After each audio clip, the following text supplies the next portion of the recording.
Peterson saying he would address his team about what was on the line. And during pregame warmups, Joe, we saw leader Malcolm Jenkins adding to his head coach's message. He told me, he said to his guys, let's not pretend what's going on here.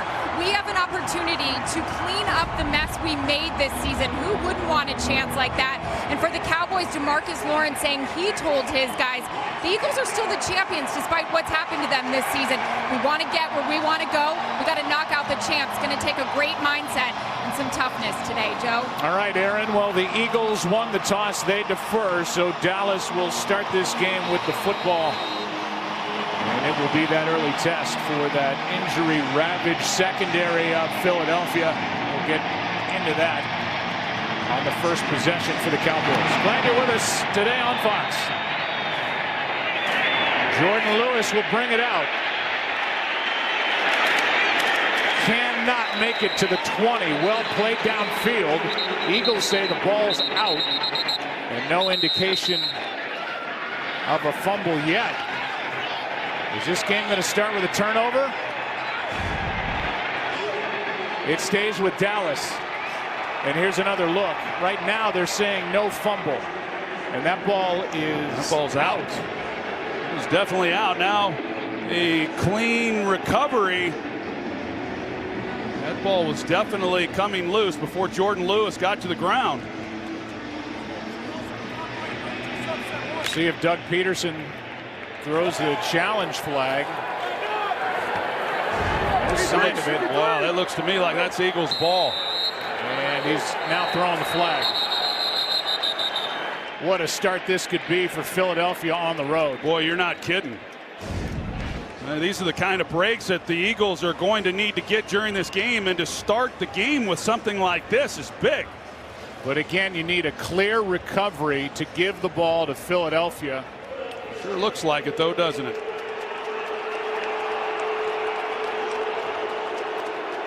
Clearly the ball's out. Jenkins is the one who knocked it out. We just heard the report from Aaron, the emotional leader, certainly of this defense, if not this team. And then the pileup of bodies. Looks like only the Eagles are around the football, and those bodies went down for it, but no clean look at it. Yeah, there's not a clean recovery, but I'm with you, Joe, that there's not a defensive player anywhere in the vicinity of the ball, but yet there's three Eagles.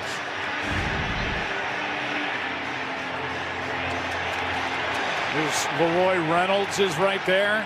Looks like the ball's between his legs. Mike Pereira, what do you see down there?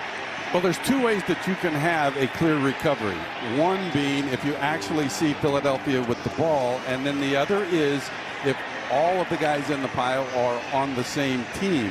And so that's what they have to look at. Now, naturally, you can see that the ball is out, but if you're also Philadelphia, you've got to win both sides of this. So if they rule that this is a fumble, which it is, if there's no clear recovery and it stays in the fumble, they're going to lose the challenge. Of all the guys, Mike, who came away with the ball on that replay, it was Camus Grugier-Hill, who was the one who provided the bulletin board material when he said, look at Dallas's history. They always choke, and we'll go down there and make them choke. That was during the week, and then he apologized to it, mainly to his head coach. He said, I did step out of line with respect to Coach Peterson. They met on it, and it looked like Grugier-Hill was the one that came out of there, at least after the play was blown dead with a football. And we're going to get the call right now from Clete Blakeman on the Malcolm Jenkins forced fumble. After review the play, there was a fumble on the play. However, we do not have a clear recovery by the kicking team. Therefore, the ruling on the field stands as called. Be first down. Well, there you go, Mike. The two parts, clearly a fumble. All Eagles around the ball, but they don't get the call. And let's remember that you must control the ball with your hand or arm. If you have the ball between your legs, that is not control. So they just didn't see anything that indicated control before the scrum. Coming out of the scrum doesn't mean anything. I think they did the right thing with staying with the call. Well, Doug Peterson clearly worth the challenge. He's now 1 for 4 on challenges this year, 10 for 21 in his 3-year career. And they have only one challenge left in the game, which is something you and I were talking about seemingly throughout the entire Cowboys Saints game a week ago Thursday. Yeah, that's a hard one for the Eagles to digest. I know all those Eagles fans at home that are watching that, to watch that and for the Eagles not to have the ball just doesn't seem like the right call. Here's Elliott. Gets a yard. Dak Prescott at the controls. His quarterback rating for the year 95.4, but you look at this stretch of the last 5 games and that coincides with the trade for Amari Cooper, and the numbers are fantastic with a completion percentage up near 73. Second down and 9.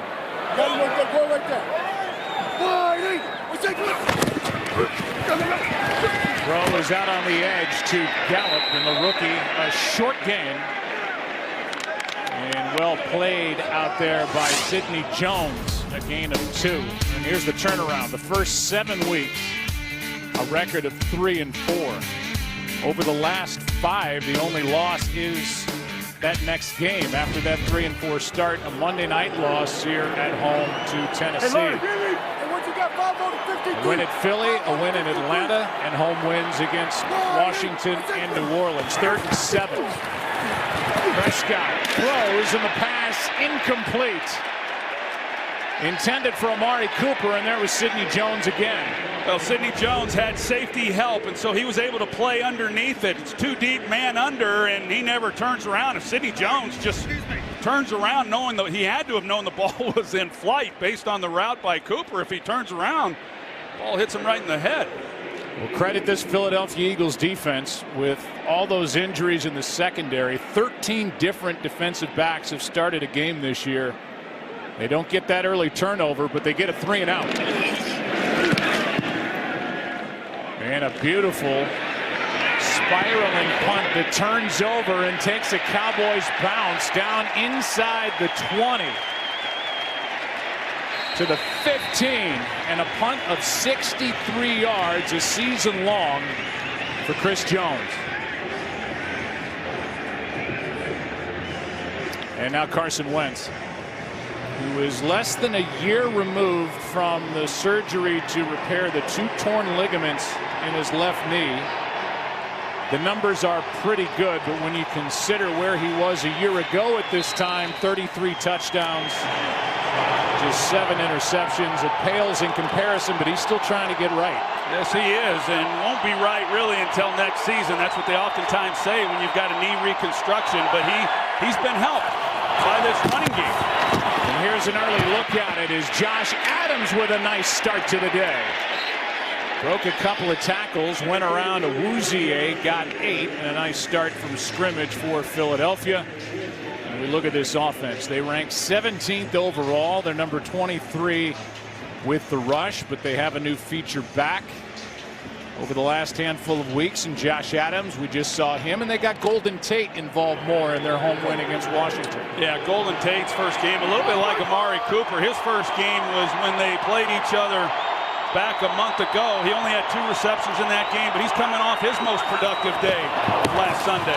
They start with 2 runs. First one for 8, and this one goes backward as Jet Feith got through in a loss of 2. 3rd down coming up. I don't think anybody expected this Cowboys defense to do what they did against the New Orleans Saints, but all year long they have had terrific stats. They're young, especially with those 2 linebackers, 54 and 55. You see in the middle of your screen Jalen Smith and Leighton Vander Esch. And the Cowboys defensively, they won this down against the Saints. It's why they held them to 10 points. Overall for the year, they have struggled, but they've gotten a little better here in recent games. Pass is caught. That's Ertz. A first down for Philadelphia. Catch number 94 on the year for the stud 6th-year tight end. This is F post right there, and it's a well-run route. It's difficult to defend the way that they released it with the other tight end, and Zach Ertz is obviously their guy and had a huge game the last time these two teams met. He's on quite a pace this year to set an all-time record for receptions amongst tight ends. Starts off with a good conversion. Here's Adams, spun around and gets a block from Golden Tate. What a good run by Adams, and it was a block by Tate that sprung him. He went around Jeff Heath, he got away from him, carried it for 24, and this was well done. Well, Jeff Heath is around the line of scrimmage. He made the play earlier. This time he's not able to, and there's the block by Golden Tate that springs him. Tell you right now, Josh Adams, he's had a couple nice runs, has shown some good moves. It's hard to traverse the field in this league and pick up those kinds of yards. He obviously was helped by the perimeter block, but off to a nice start. Now Sproles in the backfield for Philadelphia. And a toss to Darren. And a short gain, well played by linebacker Damian Wilson, a gain of just 2. Sproles, his second game back. He played in week 1, hurt his hamstring. Hadn't played until last week against Washington.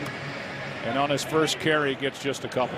And he did not have a reception in that win on Monday night, and I would expect him to be a little bit more involved. They're being cautious with him, I understand, but I would expect him to be a little bit more involved in the passing game here in this one. 2nd and 8. Here's Goddard, and the rookie tight end overthrown with a rookie linebacker, Vander Esch, on him. Goddard had a step too, and we've seen Wentz miss some of these opportunities when he's had guys open for an opportunity for a big play down the field. But that's a good matchup with Leighton Vander Esch, whether it's him on Goddard or a back. He's a big guy, but he can really run, and he does a nice job in coverage as well as against the run. 3rd down and 8.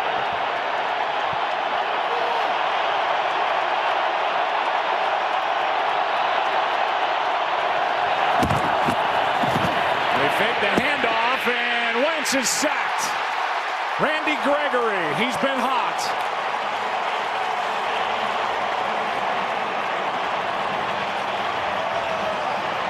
That's his 4th sack in the last 5 games, and that'll force a punt. Well, they sink Jeff Heath down, so it's called 11 robber as the coverage. It's man across the board with a free defender then in the middle. The Eagles are trying to run that crossing route, a natural picking action. Good call versus man. But the Cowboys played it exceptionally well, and then the pass rush gets to Wentz. Fair catch by Beasley. Look at you over there talking ball. 11 robber at post. What the heck's going on? What did you eat for breakfast? No score early. During the days of this rivalry when these two were head coaches, there wasn't a lot of love lost between Jimmy and Buddy. That's for sure. Ryan, big Aikman fan back in the day. Here's Elliott. He breaks through for a 1st down carry as he gets 13, and he has the luxury of the 5-time Pro Bowl and 2-time All-Pro left tackle Tyron Smith back in there after missing the last 2 games with a neck stinger. And as you can see, he's also been bothered by a bad elbow, a bad back, so he's been off now and raring to go against Philly. Yeah, they thought he was going to be able to play last Thursday night. They got into pregame warm-ups, and he just couldn't make it. Cameron Fleming got the 2nd start. Prescott in trouble, able to flip it to Geathers. And what could have been a big loss ends up just as a loss of 1. For more on Tyron Smith, down to Aaron. You mentioned the stinger, you mentioned the right elbow. A lot of conversation about the elbow brace. That's really a knee brace, guys. Why is he doing it? Normal elbow brace doesn't fit that elbow one, a knee one does. And let me tell you, the conversation on the Eagles sideline during pregame warmups, players asking me, is that for real? Is that for real? I got to see this knee brace on his elbow. Looks like it fits. It does. It might be a little tight. 2nd down and 11.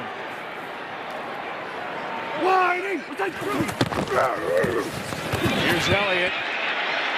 Nice gain on 2nd and 11 of 7. We'll look at this offense that checks in 25th in the league, but the numbers much better over the last 5 games, and they're 6th in the rushing department. Ezekiel Elliott starts the day number 2 in the league, right behind Todd Gurley. are the backs and receivers. Still missing Jeff Swaim out with a broken wrist, their top tight end. 3rd down and 4.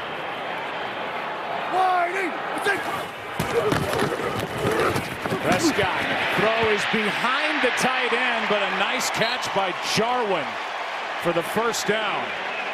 Just his 8th catch of the season, and that was a good one. Sure was. A great adjustment by him as he's going to come across on the drag, and if he's able to hit this in stride, he's going to be able to split those defenders and pick up a few more yards. He's happy to just come away with that catch. Should have been a much easier throw for Dak Prescott, but a nice conversion to keep this drive alive.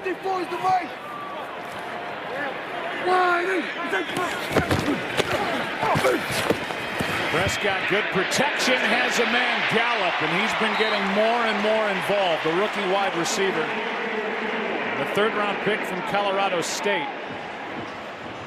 And they're going to give him enough for a 1st down. Here's that Eagles defense, and what's been shocking, and again, they're playing without Tim Jernigan, who's played in only 1 game.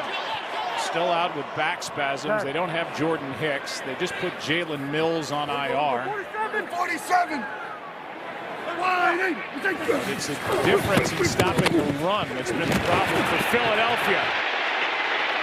As Elliott on 1st down over the right side gets 5. Here's Carissa Thompson with a game break. Thanks, Joe. Chiefs Ravens tied at 24 in overtime. Harrison Butker hits this 35-yard field goal.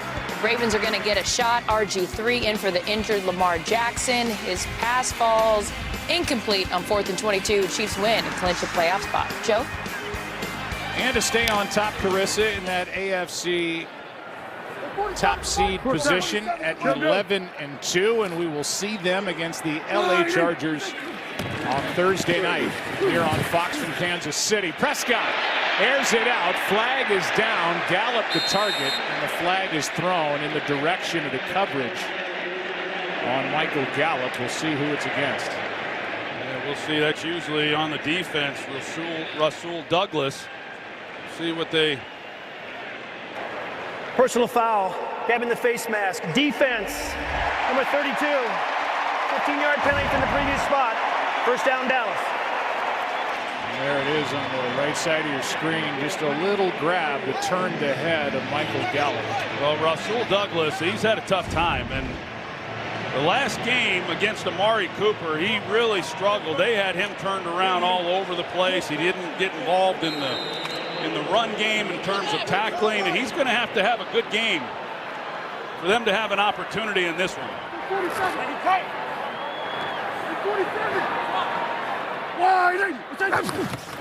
1st down from just outside the 32. A little cutback by Elliott, and big yardage on 1st down. A gain of 5. Jason Garrett in his 8th full year. He's taken the Cowboys to the playoffs twice. He's 29-15 over the last 3 years, but you see his home record 2-5 against Philadelphia as the Cowboys try and extend this streak to 5 straight here in 2018.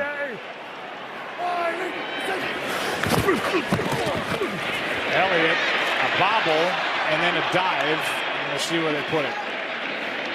They're going to mark him out of bounds at the 25, a gain of just 2. 3rd down and a couple coming up. If you look at the Eagles defensively, they've not been able to get the takeaways that they had a year ago, and it obviously has been a struggle for Jim Schwartz in this unit with all of the injuries that they have had. But where they've been good is keeping people out of the end zone when they've gotten down into this area of the field. And right now, we'll see whether or not they can make a key stop here and what Jason Garrett may elect to do if they do.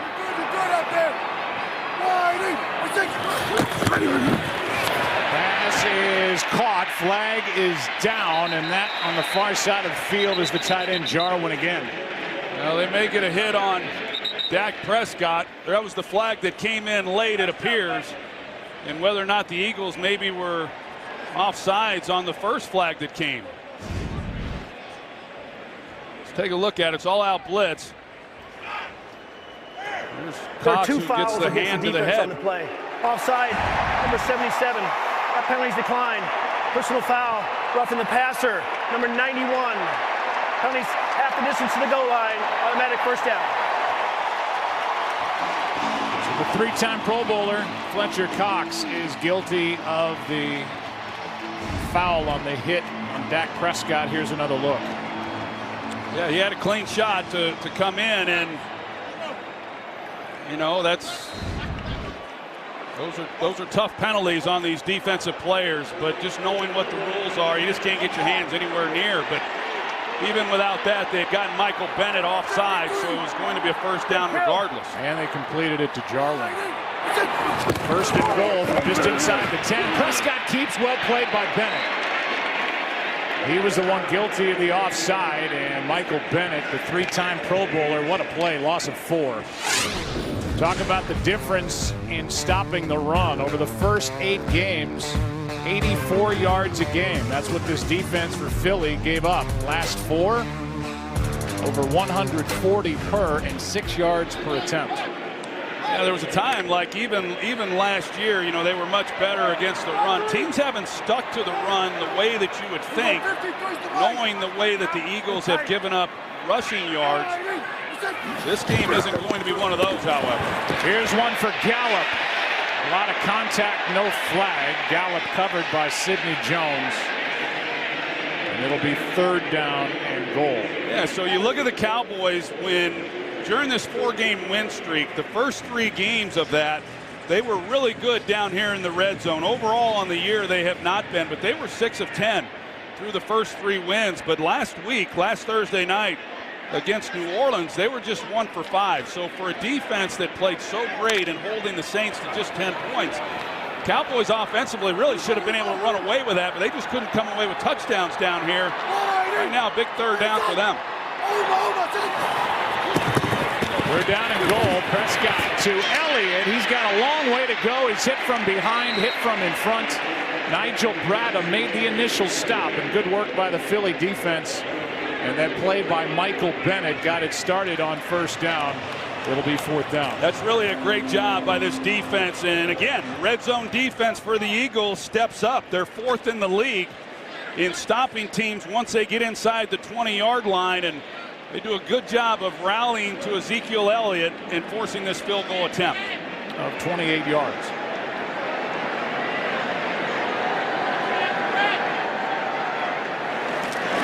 Good snap, good hold, and inside the right upright. And well played by Philadelphia in the red zone defensively. First points of the day belong to Dallas. Aerial coverage on this beautiful December day outside, brought to you by State Farm, as Corey Clement is waiting for the kick from Maher. I'll show you why this game is so important. With a look at the playoff picture here in a moment in the NFC, and a big game coming up on Monday night.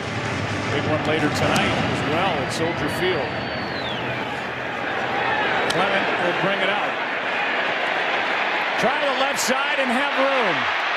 Good start to the drive out to the 36 for Philadelphia.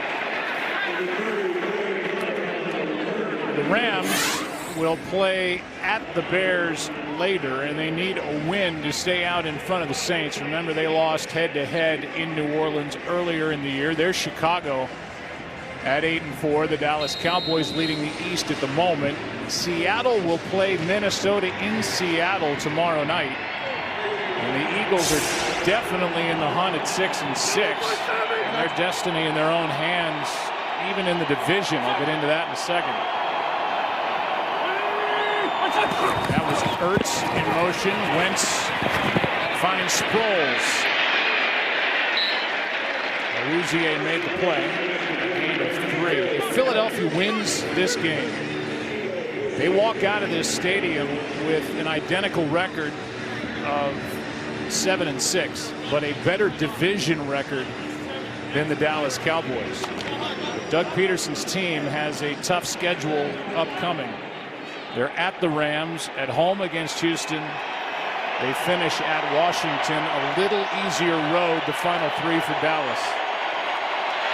Here's a good piece of work by Clement, at least able to corral the snap after it went off the hands of Wentz.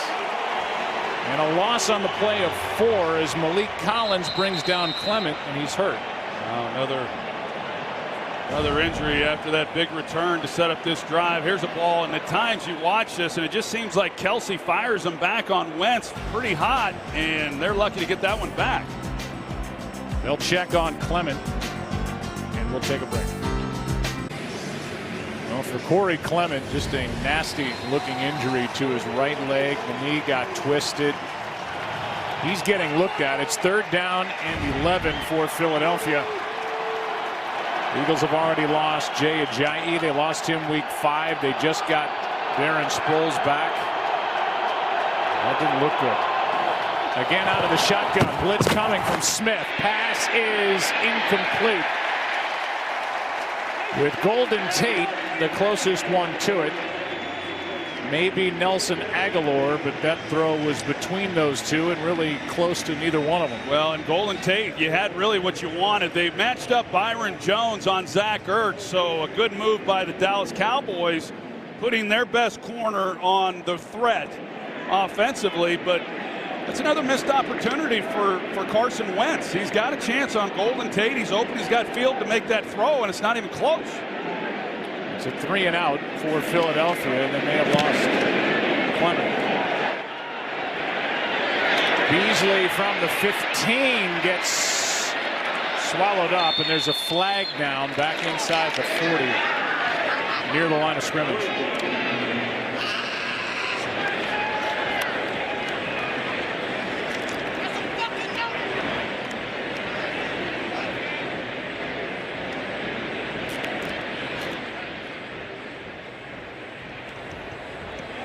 During the kick, holding, receiving team number 45. The penalty been forced half the distance to the goal line from the end of the kick. 1st down, Dallas. They get the hold on Rod Smith. The ball will go back inside the 10, and we'll be right back after this from Bose. Talked about the opportunity for Philadelphia with a win here on the road against their rival. For Dallas, if they get a win, their winning streak will be at 5. They'll have a 2-game lead in the division and the head-to-head over Philadelphia after sweeping the season series. This drive starts just outside the 7.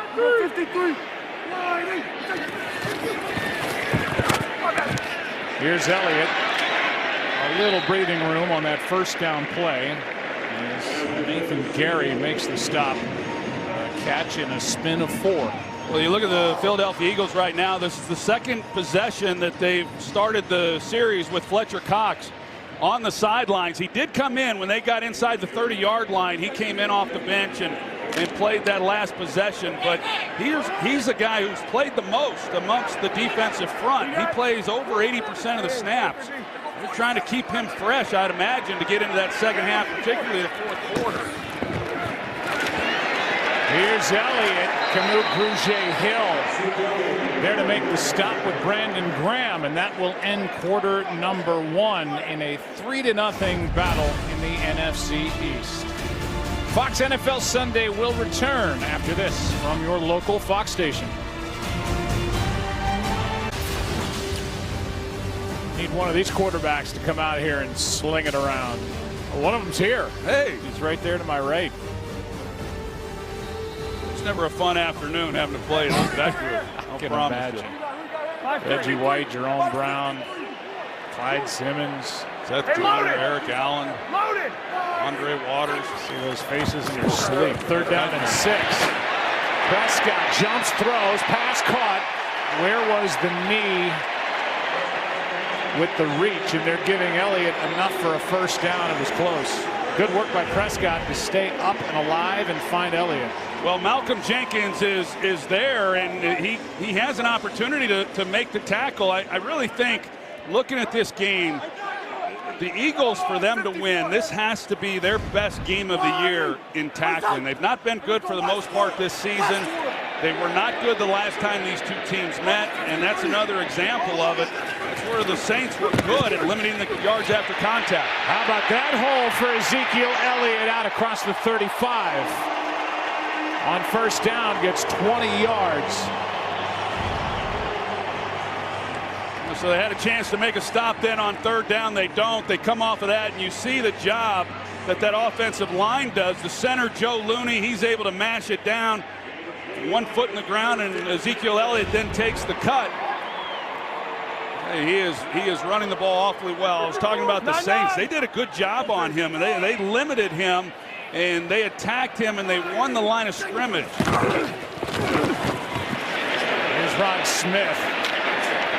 Drag him out there to make the play, a gain of just 1. Aaron? A couple of injury updates for you guys from the Philadelphia Eagles. Cornerback Sidney Jones over on the sidelines for quite some time.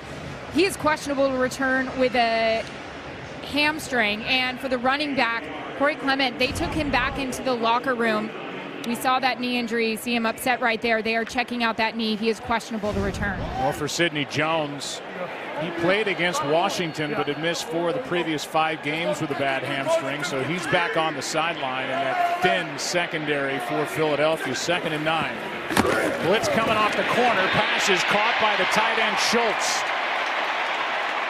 And the big rookie spins to the Philadelphia 45, a gain of 16. It's a great job by Dak Prescott recognizing the blitz, and then also the tight end here, Schultz, who he gets his head around right away, as you're going to see. They bring the linebacker. He knows that they vacated a space, and he turns his head around, and Prescott puts it on him. That's the way you beat the blitz. 47. All right, here we go. 47. And no, 53. 5-3. 53. 5-3. Fake it to Elliott. Pass is juggled and caught by Jarwin.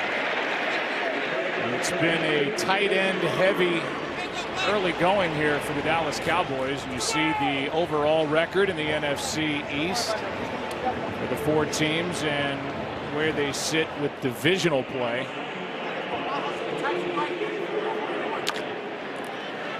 The story kind of remains the same for Philadelphia. The fewest first quarter points scored in the league this year at 28. Had an opening possession touchdown against Washington last week. They're shut out here. Trailing by 3, and Elliott gets 2.5 yards to bring up third down. I think it's a good point. The Eagles score the fewest points in the first quarter. The Cowboys allow the fewest points in the first quarter. So I think if you're Doug Peterson, you probably have to feel pretty good about the fact that it's just 3-0. And now whether or not this defense can make a stop. Like I said, a missed tackle by Malcolm Jenkins, and they don't pick up the first down there. And then they've been able to get some nice plays. 3 for 5 on third down of the Cowboys here in the first half. Prescott finds Beasley inside the 25. Now 4 of 6 on third down for a team that's been just under 50% over the previous 5 games. Well, good route by Cole Beasley. He's working against Cravon LeBlanc, another one of those guys who wasn't even on the team 4 weeks ago. And he's been asked to man the slot position, and you can go across the board, really. And there's nobody that matches up. Every guy for the Cowboys, man-to-man, is better than the guy that's lining up opposite of him. This defensive front, really, as it has been all year, has to be the key and has to be able to disrupt Prescott.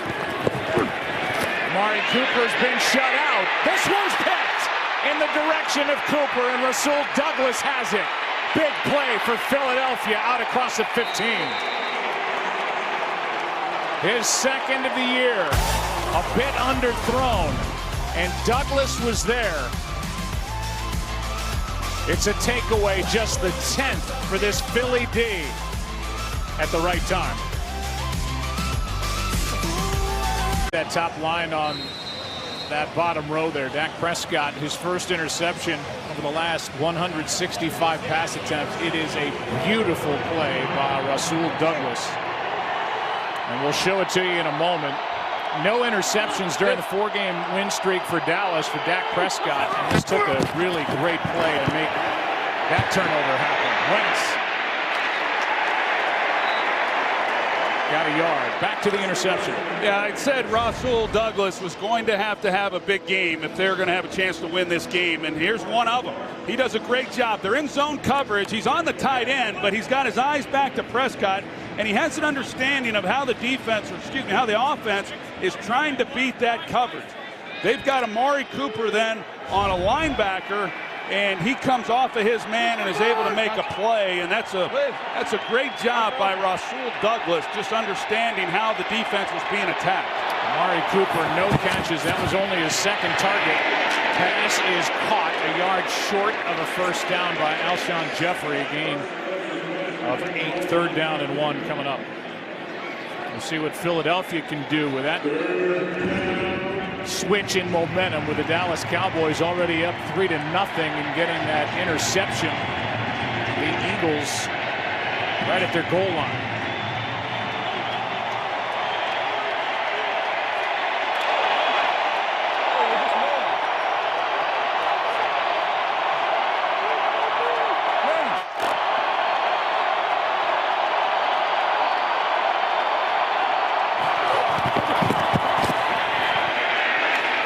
Wentz, and that play was going nowhere.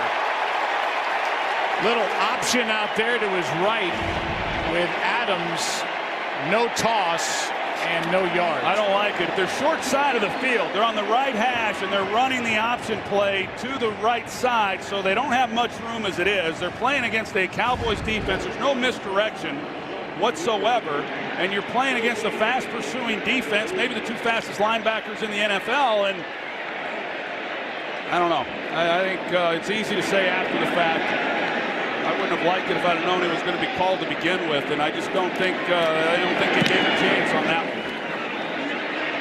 That ball hit the scoreboard. And a fair catch called by Beasley at the 20. That was the second straight 3 and out. Forced by this Cowboy defense. Frustration for Wentz. His Eagles down 3. Well, it probably goes down as a footnote. This is the best look we have at it. This ball, the punt by Cameron Johnston, actually glanced off the bottom of that girder up there in the bottom of the scoreboard. Cole Beasley pointed up after he made the fair catch. Here's Elliott with a run of 9 on first down. Watch Cole Beasley after he made the catch. He had to adjust a little bit and then points up and says that ball glanced off the bottom of the scoreboard. Mike Pereira, what would the call be on something like that? Well, it could either be challenged, or replay can stop that at any time during the game, and what you would do was do the play over again. You'd reset the clock to what it was when the ball was snapped, and you'd have another 4th down play. Hey, kill! Game! Second down and 1. Good pursuit by this Eagles defense, and no gain for Ezekiel Elliott. Nigel Bradham, one of many who got through. Good play. He's got a broken left thumb, and he's been playing with that. He doesn't take any plays off.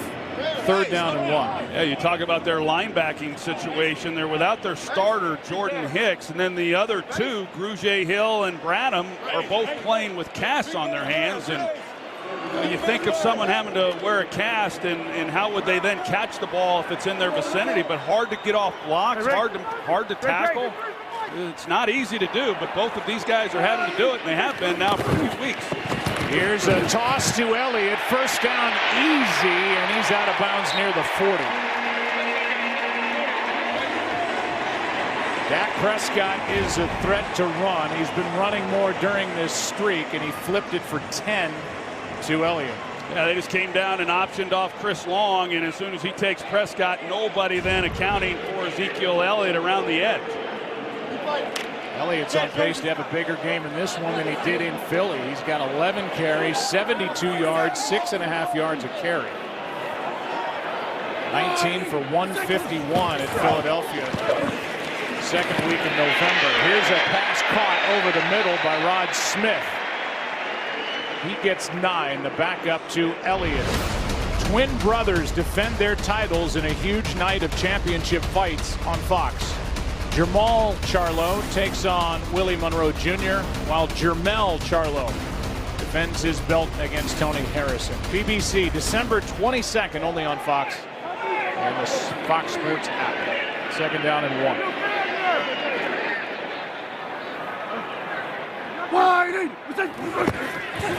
Smith stays in, spins for a first down and more.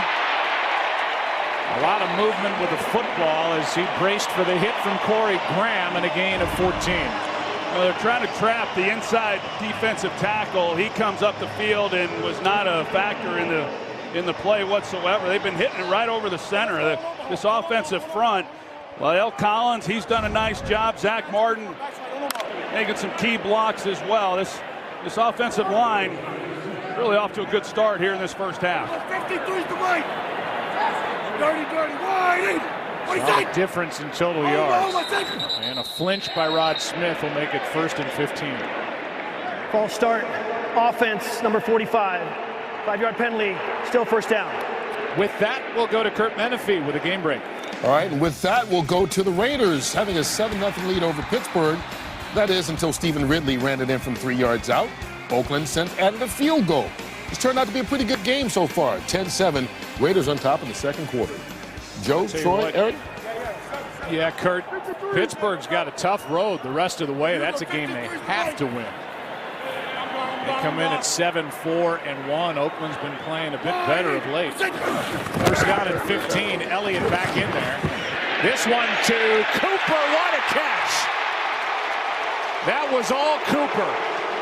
Had to reach for the throw from Prescott, and it's good for 27. You can see how much space that they allow Amari Cooper. The safety is so deep, there's no way that he's going to be able to make a play on it. They let him into that zone, and it looked like it was going to be an overthrown ball, and Amari Cooper just goes and gets it.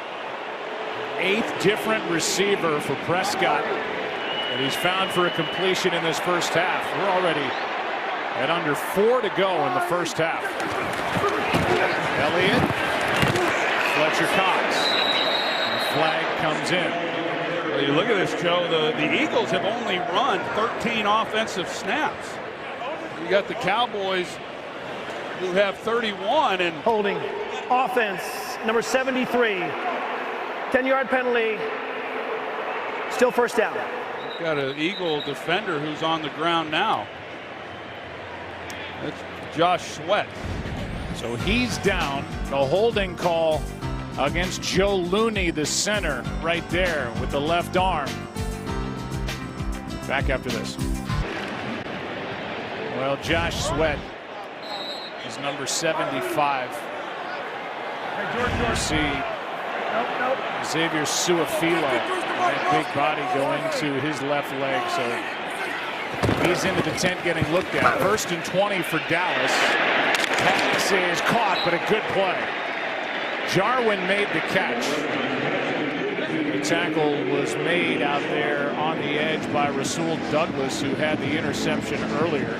Good play, because there was a lot of room in front of Jarwin. That brings up 2nd and 18. There was room, and this has not been Rasul Douglas's strength. You know, these guys go low because they're outmatched in size, and so many times they dive at these guys' feet and they don't make a play, but he's able to get them to the ground.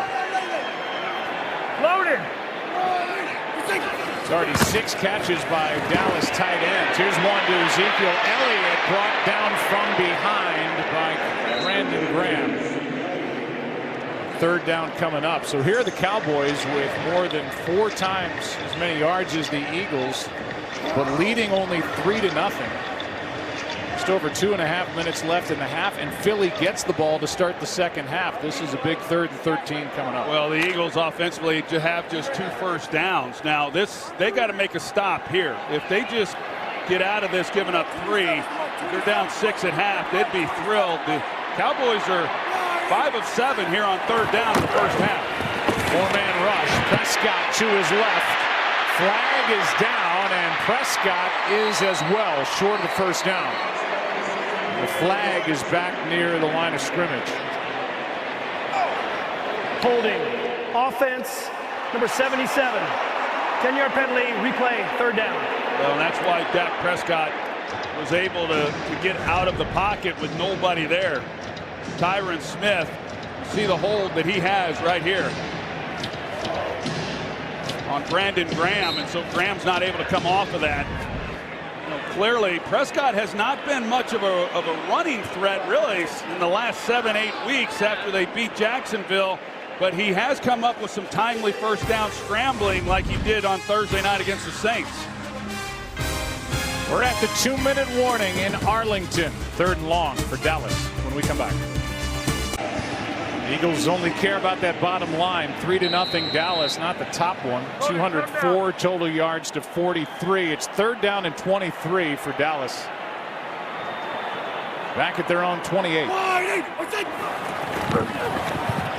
Gallup, Tyron Smith trying to get out there and can't make a block, and there is Rasul Douglas, who's been the player of the half for the Philadelphia Eagles. He really has, and he comes up here, and this is really a nice job. He squares him up and makes a good play on it. So it made what looked like it was going to be a pretty easy field goal attempt. With him coming up making the stop where he did, we'll see what happens. But yeah, if the Eagles are able to keep this at 6 points in this first half, like you said, as bad as they have played on the offensive side of the ball, they got to be thrilled. They did not want to play from behind. That's what happened the last time these two teams played.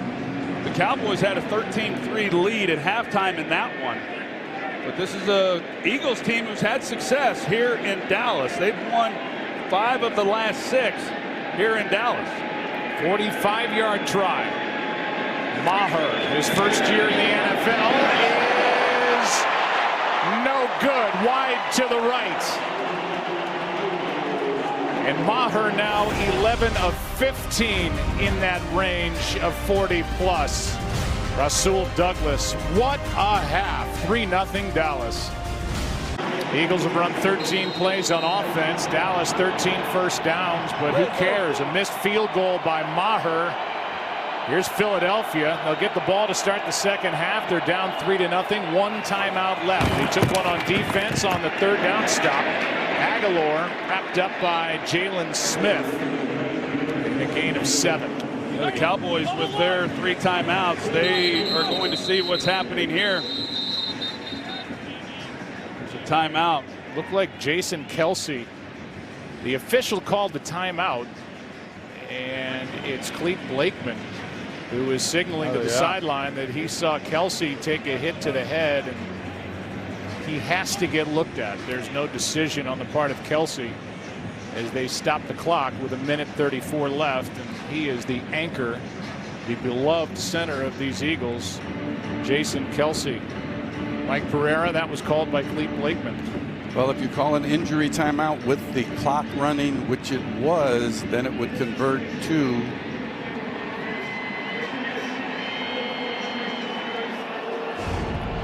so he actually then loses his last timeout, if that's what he said. We couldn't hear him. If it was called from upstairs, from the athletic trainer certified, then there's not a charged timeout. No, you're right. That was Blakeman who called it, so it is the 3rd and final timeout for Philadelphia. And Stefan Wisniewski, who started the first 4 games of the year at left guard, replaced by Sam Alou, takes over for Kelce. Another Philly injury.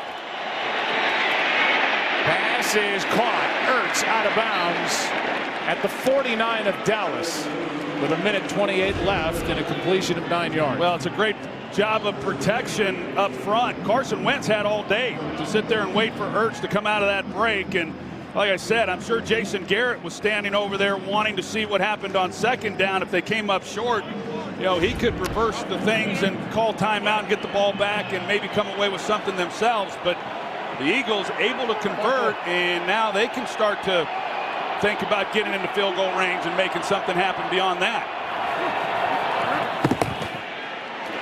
Wentz protected again, and the pass caught by Ertz. Back-to-back, 3 on the day.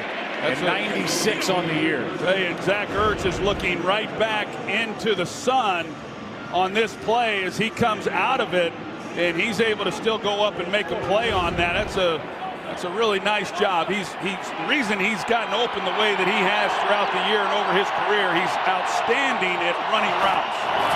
Ertz now over 1,000 yards. Receiving ball is out. Live ball. Cowboys have it. Knocked out by Crawford.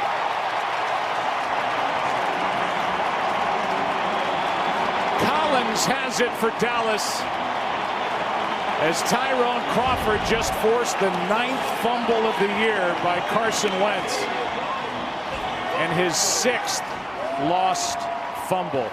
And all the momentum gone for Philly. Now Dallas with an opportunity. Both of these young quarterbacks come into this game with fumbling issues. Prescott has fumbled 11 times, and now for Wentz, 9. It's a turnover and nearly another as Cole Beasley is overthrown.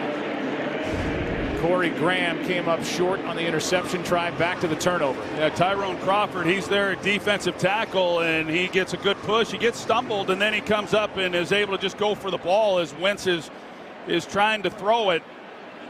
You know, he had great protection on the previous plays, and you start to get a false sense of protection back there as a quarterback. I'm surprised he didn't feel that a little bit more, but a great takeaway. The Cowboys haven't had a lot of those this year, but they have during this win streak. Here's Elliott over the middle. Well played. That was Malcolm Jenkins. And it'll be 3rd down coming up. Dallas with all 3 of their timeouts left, and right now willing to let the clock run to see what they do on 3rd down. 3rd and 7. Chris Long with a good start. Here's Elliott. Now they'll use a timeout as Elliott takes it inside the Philly 45. 20 seconds left in the half. Let's find out from Kurt what's coming up at the half. Coming up on the Visa halftime, we'll look at that unbelievable ending in the Dolphins-Patriots game. The Chiefs and Ravens go into overtime, and we'll get caught up on the Bengals against the Chargers, plus the Broncos and Niners. Strike a pose. The Visa halftime is next. Cowboys are now 6 for 9 on 3rd down. Thanks, Kurt. We look forward to that. A lot of interesting scores. A crazy end to that Dolphins-Patriots game. They flipped it on the final play and a win for Miami. That's Cooper at the bottom. Prescott throws for Hearns. He's got it. And timeout taken again by Dallas with 14 seconds left. Now 1 timeout remaining. A gain of 9, and that's the 9th different receiver Dak Prescott has found in this half. Fletcher Cox on that previous play was shaken up. He limped over to the sideline, and now he's coming back. In case you're wondering, Brett Maher, who just missed from 45, is long this year is 55 yards, and they are inside that range right now. With 14 seconds, facing 2nd and 1. Let's go 27. Yep, 27 plus the bus. Wide. Prescott throws high for Elliott. 3rd down and 1. Well, they do have the 1 timeout, so they can use the entire field. They can make things a little bit easier. Certainly for Maher, confidence got to be a little bit shaken. And we saw Allen Hearns catch that 1 ball, and he's kind of been the forgotten guy. He was the one coming into this season that was supposed to be the one who picked up the production that was being lost with Des Bryant leaving. It was just his 2nd reception in the last 3+ games. 18th of the year. 3rd down and 1. 4-man rush. Prescott throws. Jarwin with the catch. And a flag is down near the spot where Prescott threw it. Holding offense. Wow. Number 77. 10-yard penalty. Replay 3rd down. That's the 2nd against Tyron Smith. And that's going to push the ball out of field goal range. Well, it's Brandon Graham once again. Brandon Graham has always been a guy who I've thought a lot of. He's an outstanding player, and he came into the season a little banged up, but you see the look on Jason Garrett's face. He can't believe it. You know, that there they are. They're in perfect position. Mark Colombo, who took over for Paul Alexander about 4 or 5 weeks ago as the offensive line coach, he's not too happy either. So now they're in a real bind. Well, it would be a 62-yard try from this spot. If they don't get another yard, there are only 4 seconds left. What do? Try for a quick one, and it's dropped. The throw behind Gallup. And Jason Garrett is going to send Maher out there to try for a 62-yarder. They tried for a quick one, hoping to get a catch and a timeout to take a chunk of yardage off this, but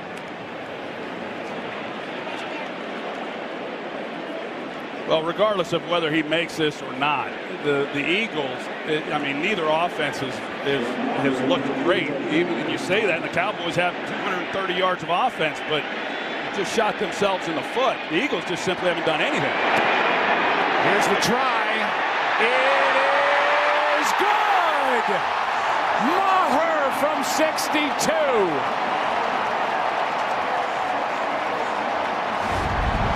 And so much for the holding call against Tyron Smith, knocking them out of field goal range, and he made it by a pretty good margin. You know, what's interesting, Joe, is had Dak Prescott have made a better throw on third down, they likely don't get any points. The first half would have ended, they would have been tackled, and by Prescott being inaccurate with the pass, it gave Maher a chance for a 62-yard field goal, and he drilled it. The play of the first half presented by DirecTV. More for your thing. That's our thing. And after all those yards, the Cowboys lead by 6. The pick by Rasul Douglas, the play of the first half. And a Dallas Cowboys franchise record, 62-yarder by Brett Maher. Tyron Smith off the hook. Cowboys lead by 6.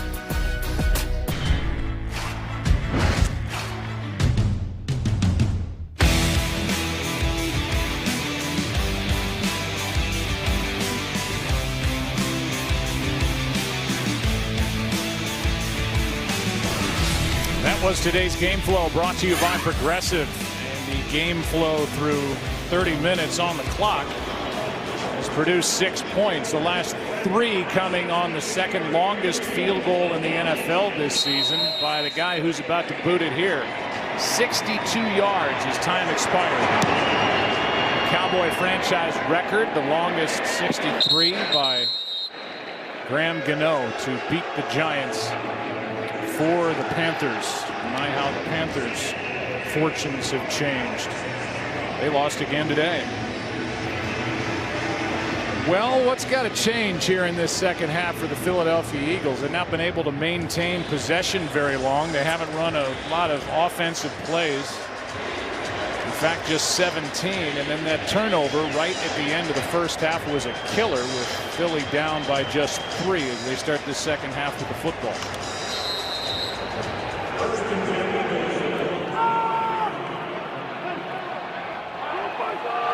Jason Kelce is back in there for Philadelphia.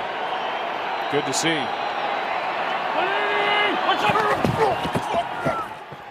Quick throw. Ertz spun to the ground by Heath. Aaron Andrews, what'd you get at the half? Doug Peterson telling me we've got to stop shooting ourselves in the foot. He just blamed really that first half with his offense on mental errors, the penalties, the lack of execution. You mentioned Jason Kelce, the center back out there. Corey Clement running back. He is done for the day, guys. And that was a nasty knee injury we saw on the part of Clement.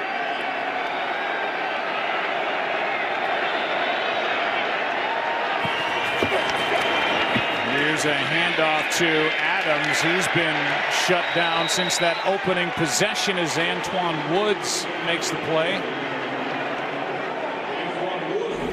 If you look at the first half stats, it is lopsided to say the least, but just a one-score game. Well, Josh Adams had 3 carries for 30 yards on that opening possession for the Eagles, and after that, they rushed for -2 yards total. So this defensive front for the Cowboys, they've dominated the line of scrimmage. The Eagles have not been able to convert on third down so that they can run some plays. They have Sproles back there, who they like in the screen game. He's blocking. Throw to the right, and it's incomplete for Ertz.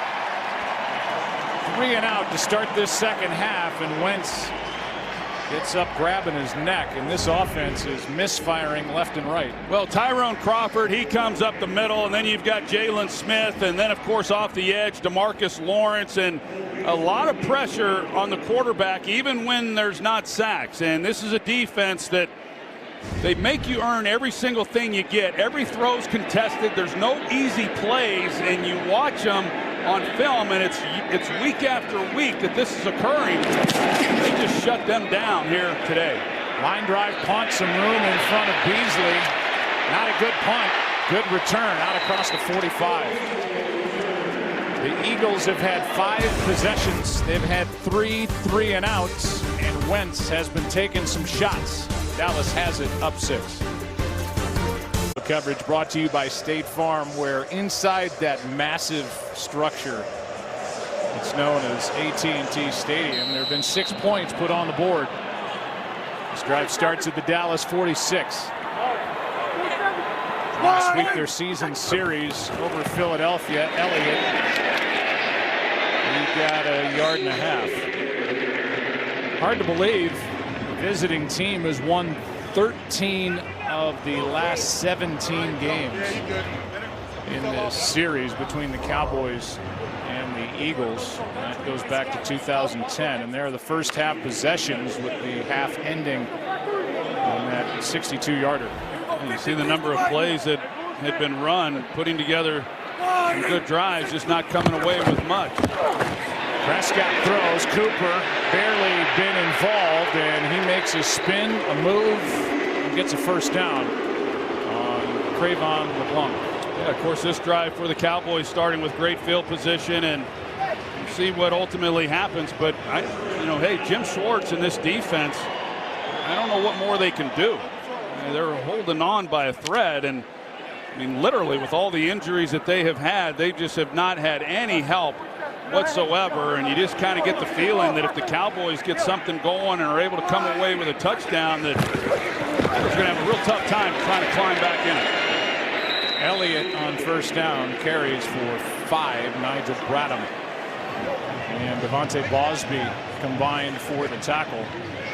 I said it early, 13 different defensive backs have started a game for the Eagles this year. That is unheard of. And here in this one, they lost Sidney Jones early as he re-aggravated that hamstring.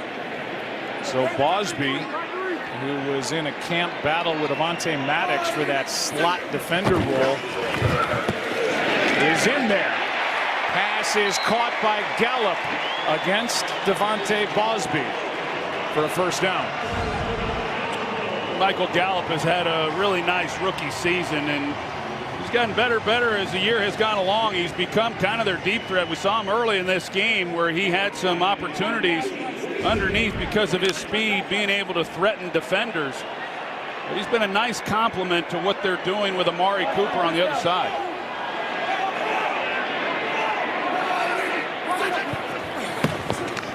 Play action, wide open over the middle. Jarwin, his coming out party in this game. Grugier Hill on the tackle, but a catch and run of 22. Well, you see the play action and what happens to these linebackers, and then Jarwin's just able to get right in behind it in that zone coverage. And you come in and you play the Eagles. Yeah, they've given up yards on the ground, but because of all the injuries they've had in the secondary, you can exploit them there. The Cowboys starting to do that a little bit more here on this drive. Pass is juggled off the left hand of Beasley, and it falls to the turf. Incomplete. Trayvon LeBlanc involved again for Philadelphia. Good effort by Cole Beasley at second and goal. Well, that would have been a rare thing for Cole Beasley. Touchdown receptions have been hard to come by. Coming into the game, he's only had 3 games in the last 33 games with the touchdown reception. They haven't been able to feed him much down in this part of the field. That defense for Philly's been out there a lot. This will be the 47th offensive snap for Dallas compared to 20 for Philadelphia. Elliott. You said it in the first half, and here they are again with a 3rd and goal. Red zone trouble. When Elliott and Prescott were rookies in the red zone, this Dallas team was third in converting opportunities inside the 20 into touchdowns, 6th last year, 26th in 2018. And like I said, the Eagles defensively have been really good down here. I think that's Jim Schwartz's thing, is just saying, hey, we're going to give up yards. We just got to tighten up and try to minimize the damage once they get inside the 20. Big third down right now for this Eagles team. Prescott keeps, doesn't get it. Well played. Down to the 2 where it's 4th down, and Jason Garrett is going to send his field goal unit on to make it a 2-score game. Well, anytime you see Prescott back there, you have to know that he's capable of keeping the ball on a quarterback keeper, whether it's on the edge or the quarterback draw. They like that. It's a safe play, of course, and he's such a big physical player that he's able to break tackles and potentially get it in, but it's a great job. But here with the Cowboys, an opportunity to make it a 2-possession game. 21-yard try is knocked through. It's been a lot of yards, and then Maher on the other end. When the Cowboys have put up points, they lead 9-0. Under 9 to go, third quarter. 9-0 game. Brett Maher has recorded all 9 points with 3 field goals. He's missed once. In NFL history, NFL record is 64 yards for a field goal. Matt Prater in Denver at altitude against Tennessee in 2013. There have been 5 63-yarders, one this year. And now 3 62-yarders as Maher joins that list. Let's give you a look at the NFC East. Who wants to win it? Redskins got off to a 5-2 start, but they've lost 4 of their last 5. The Cowboys, a 3-5 start. They've won 4 in a row. Washington gets caught by the Dallas Cowboys. We no longer have a budget to eat together as a group before a game. The Eagles got off to that 3-4 start. Won 2 straight, 3 of 5. And the Giants, they took apart Washington today. And they've been hot. 3 of their last 4 as Wentz hands to Adams. He gets a yard. It's been a frustrating day, Troy, for Alshon Jeffrey. He came in being targeted only 5 times a game over the last 5 games. And you get the sense they didn't even look in his direction. Well, you get the feeling he knows that too. You know, based on his body language, Ertz is getting all of the targets. And that's been consistent throughout this season. But right now, this defensive front is dominating the line of scrimmage, and they can't get any movement at all. Wentz throws, pass caught, and there he is right on cue. A first down and just his 2nd catch of the game. In a game they need as he's working against Byron Jones. I do think Alshon Jeffrey, with the Cowboys style, they like to come up and press these wide receivers, play physical, and that fits into the type of receiver that he is. I mean, he's a guy who can use his body and gives you a pretty good sized target to Wentz and just get it close to him and let him see if he can make a play. Here he is now in the slot. Over the middle, pass caught by Ertz. Leighton Vander Esch is there for Dallas. A gain of 7, as I said, over 1,000 yards receiving for Zach Ertz. And now he is 2 catches shy of 100 on the year. The NFL record belongs to Jason Witten for catches by tight end in a season, 110. Back in 2012, he's on a pace to break that easily. Blitz coming off the edge. They throw in that direction, and Aguilar can't make the catch on a bad throw by Carson Wentz. He got blocking out in front of him, too. And like I said, you watch Carson Wentz, and he just misses way too many easy throws for a guy who's as good as he is. And, you know, just get it where he can make a play and run with it. The Eagles. Sorry, Joe. They got a big third down here now, and We'll see what Doug Peterson is going to call, but this is at least a manageable third down. So many times tonight, they've been third and long.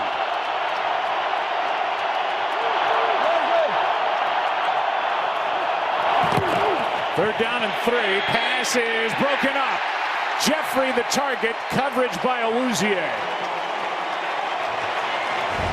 Good tight coverage. Pretty good throw by Wentz.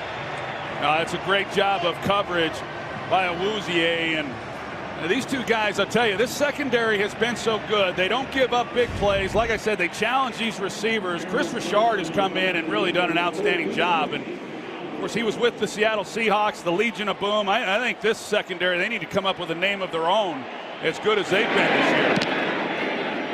Johnston hits the end-over-end punt. A fair catch by Cole Beasley. And more frustration for Alshon Jeffrey and Carson Wentz. 9-0 Dallas. Under 7 to go, quarter number 3. Dallas gets it back. Defensive battle. Each side has one takeaway. And this drive starts at the Cowboy 14. Looking left all the way, and down goes Prescott. There's Fletcher Cox. A big play by what has to be a worn-out Philadelphia defense. That's a great job by Fletcher Cox. It's Zach Martin, the all-pro right guard, that he's able to drive back and then come off of that, and you don't see that very often from Zach Martin. He has been dealing with a knee injury, but that was several weeks ago, and he's gotten healthier. But that's the impact that Fletcher Cox can have, and that's what's going to be needed by this front. As I talked about, they have to be the ones to try to win this thing for this Eagles team. Prescott protected, throws high, and he's picked. Intercepted. Corey Graham with the return. Out of bounds inside the 5. Had a receiver wide open. Michael Gallup, and Dak Prescott threw it over his head for the interception, first of the year by Corey Graham. Yeah, Corey Graham right here, and what a job he does, but he's just playing deep, and he just has to catch the ball because there's a wide open it's Gallup, who was running the 18-yard square in, and he's wide open, and you just got to lay that. All you got to do is beat the linebacker with the ball. That's a lot of space and a lot of margin for error for a quarterback, and he just sails it. And Graham sitting back there, and Christmas came early for him. And for the Eagles, right back in it. Wisniewski back in there now for Philadelphia at center. Jeffrey in motion, throw to him. Pass is caught for the touchdown. And in a blink, back to a one-score game.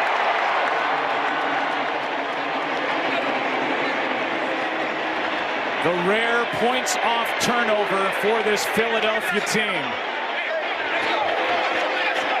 Tyrone Crawford is in there trying to break up the celebration. Yeah, they're not too happy about this celebration. They're not too happy about giving up points. They've played so well. Hey, this was all Alshon Jeffrey after the catch. There were a couple Cowboys defensive backs right there to make a play on him. They don't block it very well.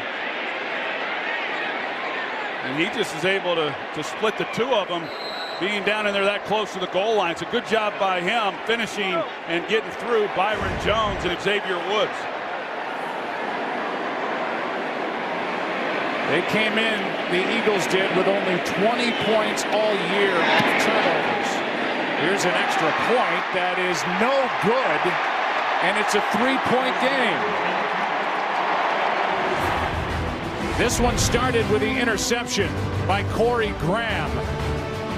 Then the touchdown to Alshon Jeffrey, his 5th of the year, but a missed extra point. The first of the year by Jake Elliott keeps this a 3-point game. This Eagles team came into the game with only 9 takeaways, tied for 30th in the league, and only 20 points all season off takeaways, also tied for 30th. They have 2 takeaways in this game and just got 6 points, not 7. because of the missed extra point. And this one is starting to heat up during the week. Hill talked about how the Cowboys always choke, and we're going to go down there and make them choke. Antoine Woods doing that, going back to the sideline a moment ago, and there's the quote. Looked like he had an early fumble recovery, not to be on a review. But he and that defense, they've played well when it's mattered the most. Here's Elliott trying to get to the edge, throws a stiff arm into Sidney Jones, and Sidney Jones, who was out in the first half with a hamstring injury, is back in there for Philadelphia. A gain of 3. You know, you see that group celebration, and some of these have gotten so ridiculous that, you know, that's what you worry about, that you're in a heated game like that, and, you know, tempers flare, and, you know, that situation could have evolved into something a lot worse. I'm glad that it didn't, but I think that's what the league's got to concern themselves a little bit with. Some of it's been a lot of fun, but you never know how far it's going to be taken. Here's a toss to Elliott. Tyron Smith in front of him. Wow, what a hit. And somehow Elliott got through it. That was Bradham, I believe, that came up and smacked Elliott right here. And somehow Elliott spun away from it and turned it into a 5-yard gain. Well, hey, if you watch Ezekiel Elliott run, he does not go down. I don't, you know, even as good of a hit as that was, if you don't wrap him up, he's not going to the ground. I mean, this guy, he's got great speed, as we know, but he is really, really powerful and hard to get to the ground one-on-one. That would have been a nice play by Bradham had he have made it. Prescott throws, pass is caught by Beasley for the first down. Gain of 3. This January on Fox comes a thrilling new series from executive producer Ridley Scott, starring Mark-Paul Gosselaar. Can one girl save humanity? Based on the best-selling trilogy The Passage, premieres this January on Fox. I think Jim Schwartz is doing a good job of rotating this defensive front. As soon as Cole Beasley caught that for the first down, they immediately brought Fletcher Cox and Chris Long off. They bring in the other reinforcements, try to keep him fresh into this fourth quarter. And facing this guy in a gain of 1. There's Bradham again. And Sidney Jones as well. Under 5 to go. Dak Prescott, the last time the Cowboys had the ball, threw the interception to Corey Graham. Prescott came into this game with a nice streak. No interceptions, and got it up to 165 attempts without a pick, and he's thrown 2 over his last 17 throws. 2nd and 9. Pass is caught wide open. Amari Cooper spins his way into Eagle territory to the 46. Pretty soft coverage. They're just trying to keep from giving up the big play. So Rasul Douglas was anticipating a slant route, and then when he doesn't get that, you see how much separation he had with Amari Cooper, and pretty easy catch. You and I don't do a ton of Raiders games. Amari Cooper was a 2-time Pro Bowler, had 1,000 yards his first couple of seasons in the NFL. See Jordan Lewis in motion. That's him. Defensive back. Prescott running for his life and throws it into the ground. And just to finish the point on Amari Cooper, now that you and I have seen him more, I'm anxious to hear your take on Cooper. When the deal was made for a first-round pick next year, I think a lot of people thought, well, they paid too much. But Cooper has shown a lot here in a handful of games for Dallas. Well, he has, and they probably did give up too much. They probably gave up, you would like to be able to get him for a 2nd-round pick, or, is that what it took? Was anybody else offering? It depends on who you talk to, but he definitely has helped this team, and he's awfully good running routes. One of the best I've ever seen as a route runner. Here's a nice play by Graham as he brings down Elliott, a gain of 2. And I think the big thing, he had the big day on Thanksgiving against the Washington Redskins. I really do believe that he's given the quarterback, Dak Prescott, a lot of confidence, knowing one-on-one that he's a guy that can win. And that's invaluable for a quarterback when you have that. You have to have that. You have to have guys can beat coverage. He gives them that kind of confidence. And And defenses haven't changed the way they're playing this offense. They're still trying to stop Ezekiel Elliott, but now they've got some answers, and he's given this team a psychological boost. 3rd and 8. Pressure on Prescott. Ball comes out. Picked up by Philadelphia. That is the 3rd takeaway for this Eagles defense, as Michael Bennett knocked it out, and Brandon Graham came away with it. Well, Michael Bennett comes around. You're going to see the ball drop by Dak Prescott. When you go to move up in the pocket, you've got to secure the football with both hands, and you can't get reckless with it, especially you see you got one hand on the ball, and this has been a problem. It's been a problem for Carson Wentz. It has been again tonight, and this has been a reoccurring issue for Dak Prescott in this offense. We talked about, Joe, the struggles of Philadelphia offensively. Even though it was just a 9-point game, these are the plays that this Eagles defense was going to have to make in order to help out an offense that's had a hard time. Philly came in with just 3 takeaways over the previous 6 games. They've got 3 takeaways for a season high in this battle against the Dallas Cowboys. Here's Goddard. And the rookie will take it to the Dallas 49. Here's that play by Bennett, who knocked it out. Well, Michael Bennett's been doing this a long time, and this defensive front, when you look at them, like I said, they're the group that's going to have to win it for them. As beat up as they have been across the board, it's been Fletcher Cox and Brandon Graham and Chris Long and Michael Bennett are the 4 guys that they've been able to rely on week in and week out, and they're some of their best players, and they're making a difference in this game now. 2nd down and 4.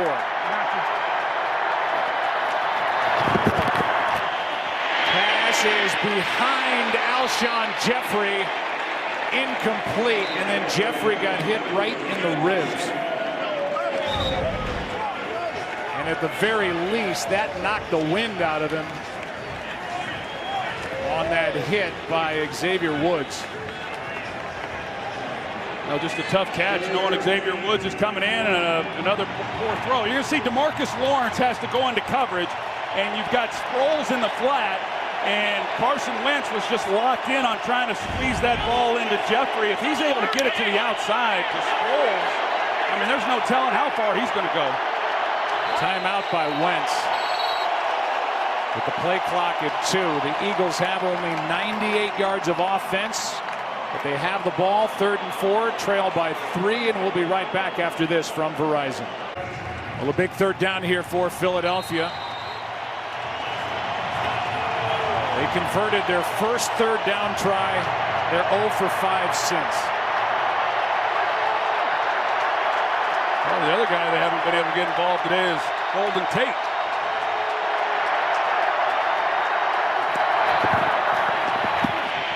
Wentz brought down short of 1st down yardage by Lawrence.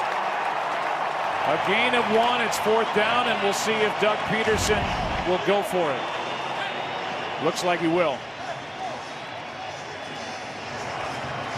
Well, I don't like this decision by Doug Peterson. I mean, the defense is hanging on, as I said, but the offense hasn't done enough, in my opinion, to suggest that they can pick this up.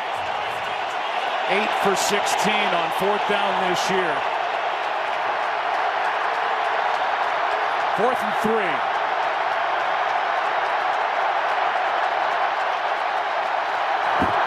Just got it away. Wentz throws. Pass is caught by Sproles. And the conversion on 4th down inside the 25. Well, they got Alshon Jeffrey, who is going to help pick Vander Esch, who's in coverage man-to-man on Sproles, and that action right there was just enough. And it allowed Sproles to get some separation, and Wentz is able to put it on him. 24 yards on 4th and 3. Back after this as we go to the 4th from your local Fox station. We welcome you back to the start of the 4th quarter. We pull back the curtain and show you how many people it takes to make Troy and I sound, I guess, somewhat like we know what we're talking about. Dave Schwabe, Ed Svita, Philadelphia Zone, Steve Horn with me. David Moulton, who is to the right of Troy Aikman. Andrew Ruth, who's with Mike Pereira. First down for Philadelphia. Play action. Pass is off the hands of Zach Ertz. Had a chance. He had inside leverage, but you look at what Darren Sproles was able to do there on 4th down. Jason Garrett was wanting to get a penalty on Philadelphia for a pick. They're never going to get that call based on the way it unfolded. But Sproles, who I talked about earlier, did not have a reception last Monday night against the Redskins. That was just his second, but clearly the biggest one of the game. Sproles at the top of the screen.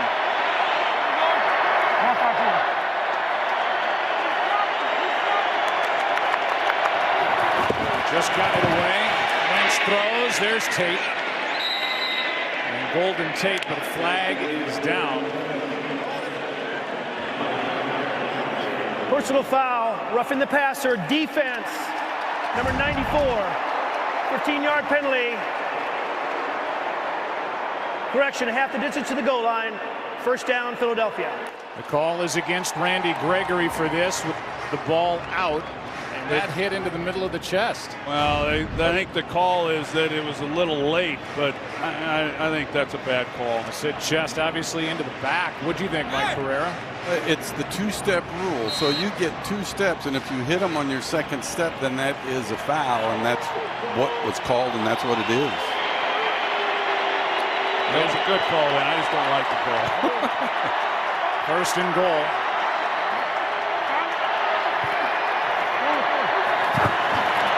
Here's Sproles, delayed handoff.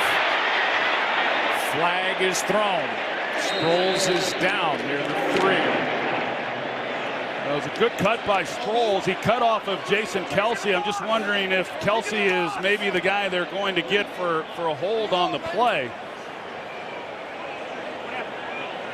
Kelsey's been in and out of there since getting hit to the head earlier. Illegal block in the back. Offense, number 86, 10-yard penalty. Replay first down. Instead, they get tight end Zach Ertz for this on Van Der Esch.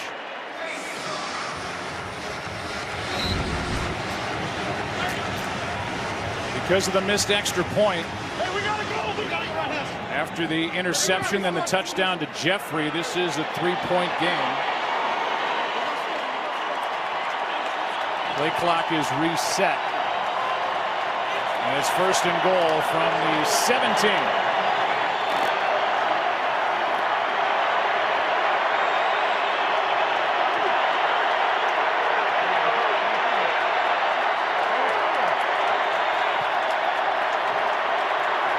Corey Clement in there. Smallwood started in the backfield. The pass is caught by Matthews.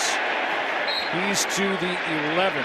This Eagles team, after leading the NFL last year in red zone touchdown percentage, they're number 19 this year. And they need one here to take the lead. Well, interestingly enough, on that first down, they didn't have Zach Ertz, Golden Tate, or Darren Sproles on the field. So that's if you're the Cowboys, you're looking at that and you're saying, hey, this is good for us. You know, they're real receiving threats, but they're back out there now with Golden Tate and Ertz.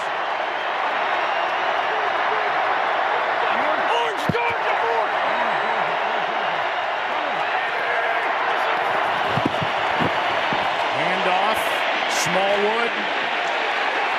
Third down and goal. Jalen Smith, not alone, making the tackle, a gain of 3. They almost didn't get that play off. The play clock was winding down, and Wentz sees that the Cowboys are playing coverage. They had 2 safeties deep. The numbers were advantageous to run the football. They got a little bit out of it, but here they are now with 3rd and goal. Sproles back in there. Ertz will be out wide to the left.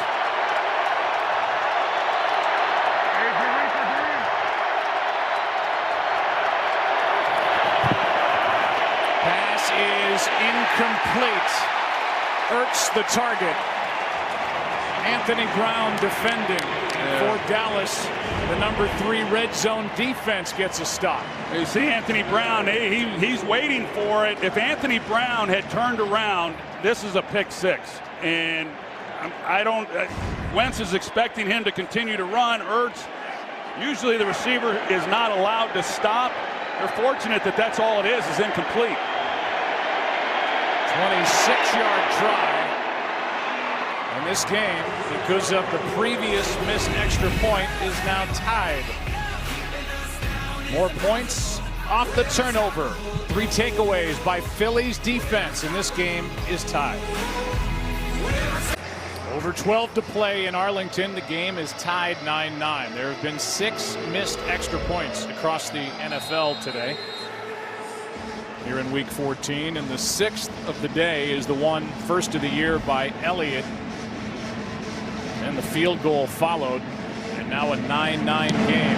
All points for Philadelphia off the turnovers into the end zone out to the 25. Before the game, as part of the NFL's Walter Payton Man of the Year Award program, Dak Prescott surprised Zane Dunn and Kendrell Daniels, each with 2 Super Bowl tickets.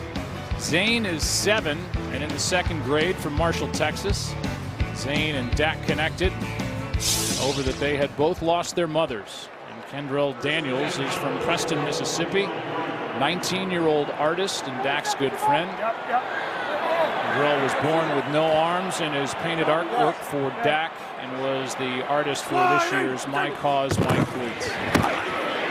Here's a handoff to Elliott, and this Eagles defense that struggled in the first half early against the run and against Ezekiel Elliott has clamped things down. Hill made the stop, a loss of 1. Yeah, they really have, because he was averaging over 6 yards a carry here just a little while ago, and this is Ezekiel Elliott time. You know, here you are in the 4th quarter. I certainly am familiar with that with Emmitt Smith, and you want to start running some time off the clock and put together a drive and put a team away. This is what you want to do, but this Eagles defense is not going away. Here's Elliott, makes the catch, and a good tackle effort, and not bringing down Elliott, and a flag at the end of the play. It was Sidney Jones who had him on the sideline. Somehow Elliott stayed up, and at the end of the play, after a gain of 14, they threw a flag. How did Sidney Jones miss on that? And then there's Elliott maintaining his balance. Will get the call. It shows you the power that Ezekiel Elliott has. You know, Sidney Jones came in and hit him, tried wrapping him up, just unable to do it. And now Elliott goes to get looked at, and the officials still congregate. Yeah, I'm wondering if this is some kind of helmet. The helmet rule at the end of this play. And that to me looks, you know, it's who initiate, clearly is a helmet rule. It's who they're going to call it on, if in fact they stick with it. Personal foul, lowering the helmet and initiating contact, offense. Number 21. It's a 15-yard penalty from the end of the run. Replay 2nd down. You know, they do look to who initiates it, and I thought, looking at it, that yeah, that's Ezekiel Elliott who initiates it. Corey Graham comes in. He doesn't even, it looked initially like he does come in with his helmet, but it actually was his shoulder pad. We haven't had that called much. Jason Garrett obviously doesn't like it, but Roger Goodell and the NFL wanted it. The competition committee wanted it. They got it. There you have it. They lose the first down. It's 2nd down. And here's Cooper, who will just go down and pick up the first down, it looked like, and a flag is down again. And now there are 2 flags down. Flags, I think the first flag, it looked like there was contact by Sidney Jones. Where the first flag came in, I'm not sure what the pass second interference, defense, number 22. The penalties declined. Yardage gained is enough for a first down. It's against Sidney Jones. Yeah, this is maybe Amari Cooper's best route. Not tonight, but when you look at his route tree on the things that he does so well, he's awfully good with the slant routes. Now Zach Martin. Wow. The all-pro guard, 4-time Pro Bowler, is down and getting looked at. And you see Zach Martin leaving the playing field. He'll get looked at. Connor Williams takes over at right guard. Suafilo stays at left guard. First down for Dallas in the tie game. Hand off to Rod Smith. Big hole. There's a lot to get through here. First, this is the injury to Zach Martin, number 70, on that previous play. We've seen this a couple times. Fletcher Cox just drives him back, and right there is when he has that injured left knee that he had a few weeks back, and he goes to the ground. Now, Ezekiel Elliott, after that hit, he went into the tent. Now, Connor Williams, the rookie, he had been the starter at left guard. He's now on the right side. They cross-train these guys. That's a little different for him. Prescott throws, pass is caught. Smith, first down up near midfield.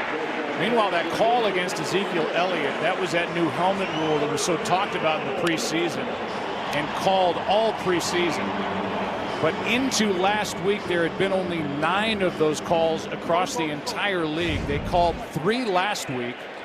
We've done a couple of games where they've missed that call, so it figured to be a point of emphasis, and they called one against Elliott.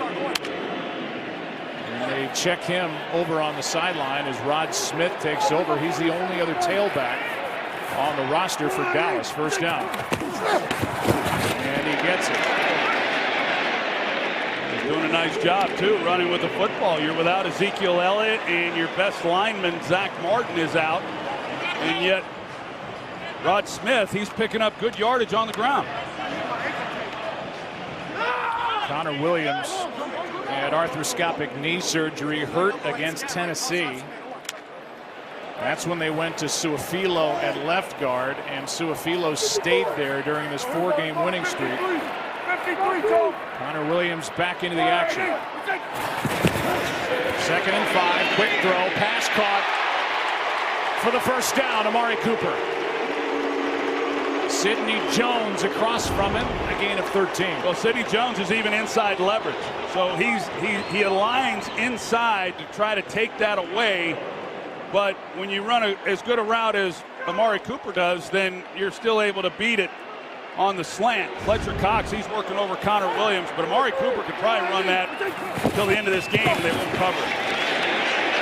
Here's Elliott back in the game on first down. The ball popped out, but he was down, a gain of 5. And it's a 2-to-1 advantage in time of possession in this game in favor of Dallas, and yet I'll echo what you've said really throughout. The job done by Jim Schwartz in this defense, it's been some effort. They have 3 of their original 4 starting defensive backs on IR. Their patchwork.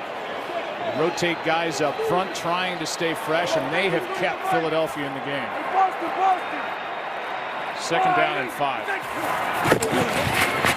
Prescott goes to the end zone. Pass is caught. Cooper, touchdown.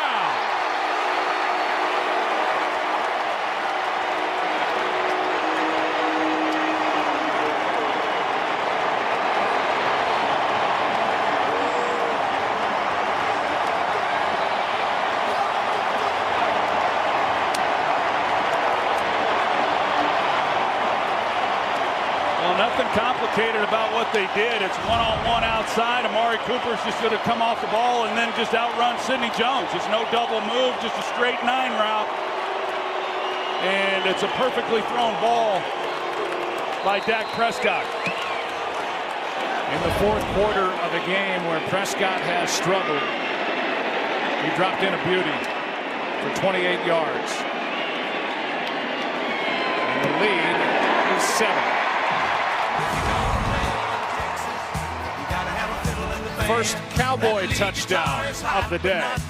Prescott, Cooper, 16-9 Dallas. Well, it's a 7-point Dallas Cowboy lead, and Dak Prescott went 5 for 5 for 74 yards and the 28-yard touchdown to Amari Cooper for the first Cowboy touchdown of the day, and a 7-point lead, and we'll see if Philadelphia can answer.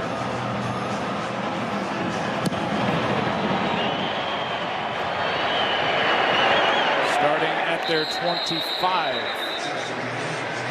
And we'll welcome you back inside the broadcast booth. I'm Joe Buck with the Hall of Famer Troy Aikman. Aaron Andrews is down on the field, and now we'll see what Carson Wentz can do. And this has not been a pretty game really until a moment ago for either quarterback in this game. Yeah, no, both have struggled. Carson, right now with just under 8 minutes to go, if you're the Eagles, you got to figure that this is your last shot. I mean, you don't know if you're going to get the ball again if you don't do something with it right here. And Carson Wentz is going to have to be as good as he's been the entire game. He's just been a little bit off. Some of that, of course, a lot of that has had to do with this defense for the Cowboys and the pressure that they've put on him. But when he has chances here going forward, he's got to connect on every one of them. Here's a handoff to Adams, and he's swallowed up with a 1-yard loss. Well, it's going to be a big one on Fox on Thursday night.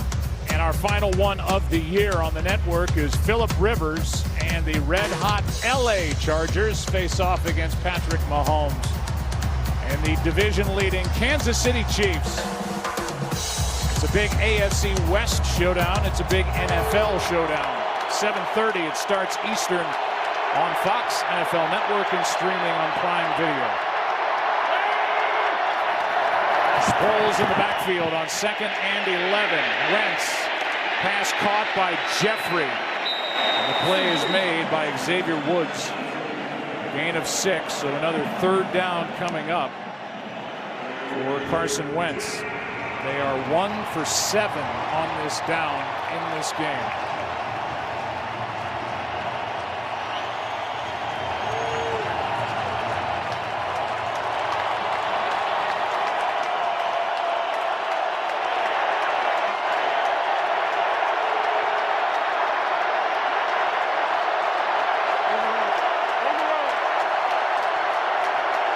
Surprised to see Dallas come after him here.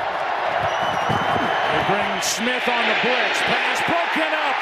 Anthony Brown made the play in front of Golden Tate. 3 and out. Well, the Eagles got what they wanted, and they got one-on-one with Golden Tate and Anthony Brown. Anthony Brown just lays out and makes a great play on this ball.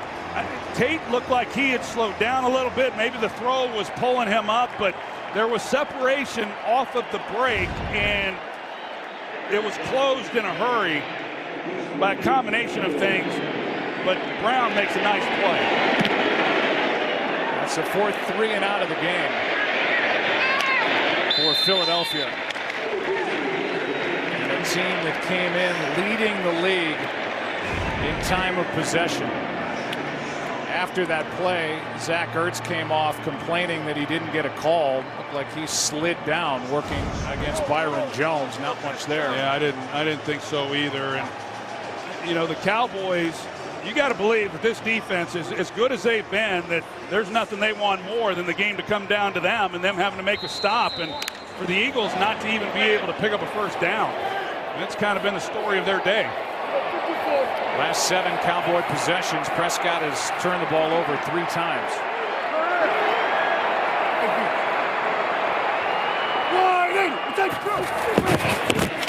Elliott met in the backfield by Bennett and just thrown to the turf, but a flag on that tackle. Did he get him up high?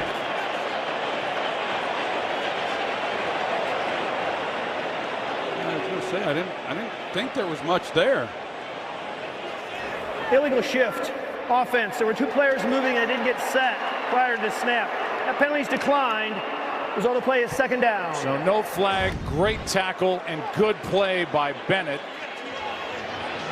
Great play by Bennett, and he's made a lot of great plays over his career. He was kind of a part-time player when they had Derek Barnett, their 1st-round pick out of Tennessee last year, and he's had to play a lot more than they probably anticipated coming in, but what a great player he is. His younger brother, Martellus, was drafted by the Cowboys as a tight end several years ago. Prescott protected. Pass is incomplete. Cooper and Sidney Jones were jousting for position. And a shove at the end of this. This one just ricochets right off the chest of Amari Cooper. Well, the way that Sidney Jones is playing this, you would think that he had a safety helping him over the top. He did not.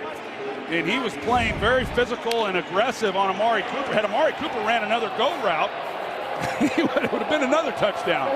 This is a great job right now by the Eagles if they're able to make a stop. Defense has been on the field a ton. Can they rally one more time?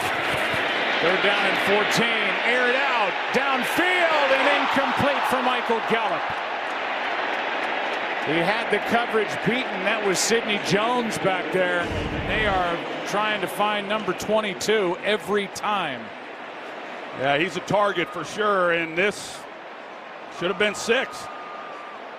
You know, and Dak Prescott knows it. He's missed a few of these. He missed Michael Gallup on a big play last week on the similar situation, and tell you what, the Eagles defense, they answered the bell, and now we'll see what this offense, if anything, what they might be able to do. This for Chris Jones, his first punt since the first possession of the game. Here's Sproles. He's got 7 punt returns for a touchdown, and he's out of room, but good starting field position inside Dallas territory as Damian Wilson made the stop and a 10-yard return. How about a recap? How about a fresco? Here's an interception by Rasul Douglas. One of 3 turnovers in this game by Dallas. And the Eagles turned that interception by Graham into 6 points, not 7, with a missed extra point. But then the 28-yarder, the previous time Dallas had the ball from Prescott to Cooper, the Cowboys' first touchdown, and they go 3 and out. And the second best starting field position for the Eagles all game.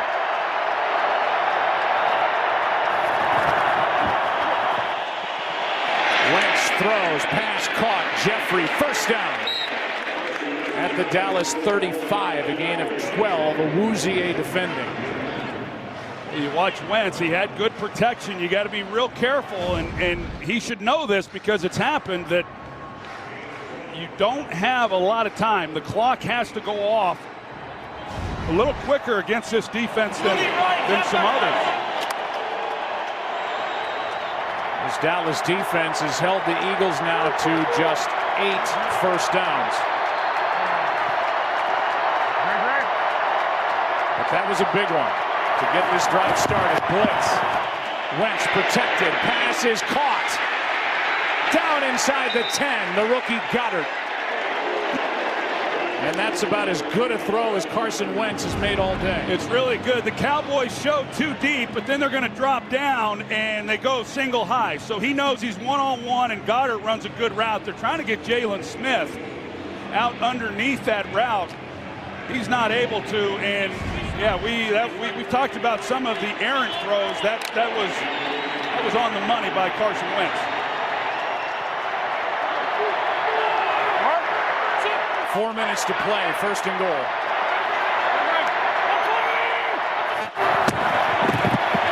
Here's Adams. Down to the 3. Damian Wilson on the stop, a gain of 6. Second down and goal with under 4 minutes to play. The Eagles, if they get a win here, they'll walk out of here with the same record as the Cowboys, but have a better division record and a tiebreaker. Dallas Cowboys with a win here over Philadelphia. They have a 2-game lead in the East and the head-to-head advantage over the Eagles.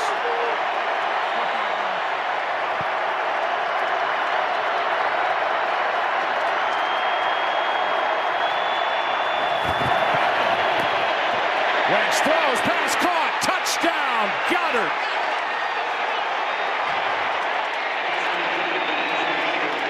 Dallas Goddard gets his 4th of the year, and with 3:12 left, the all-important extra point is coming. Well, you got Goddard. He's going to run the route, and he's able to work through Jalen Smith. Carson Wentz helps open up that window by holding off Xavier Woods, 25, to safety. But now is when that extra point that was missed by Elliott is a big factor in this game. And this one is good. Just inside the right upright. The Eagles traded up in the draft to get Dallas Goddard. Obviously, tight end was a target for the Dallas Cowboys after the retirement of Jason Witten. And The young man who is named Dallas because of the family's love for the Dallas Cowboys gets a big one for the Eagles here in Arlington to tie the game with 3:12 left.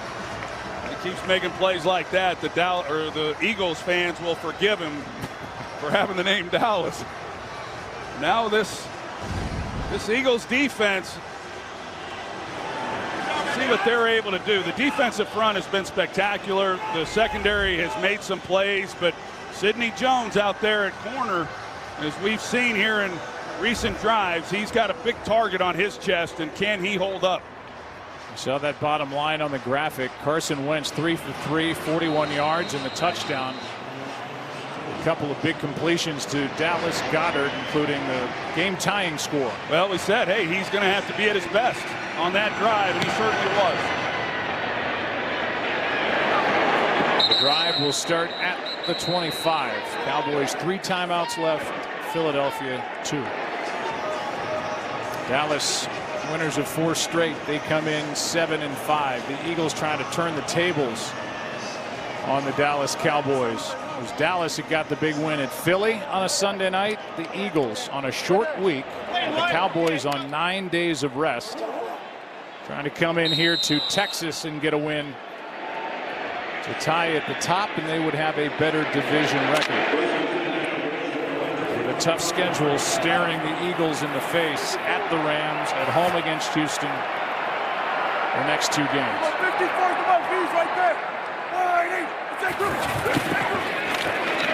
Prescott throws. Cooper makes the play. Might go. First play from scrimmage. Touchdown. Cooper and Dallas.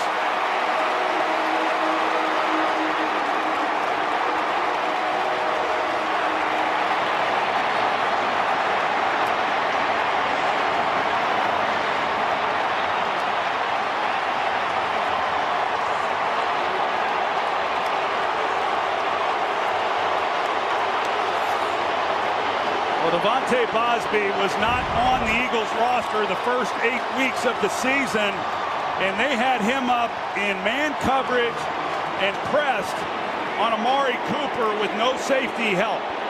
And as soon as Dak Prescott saw that, you knew exactly where he was going to go with the football, and it was just no contest. Good news is they scored quick. The Eagles have plenty of time.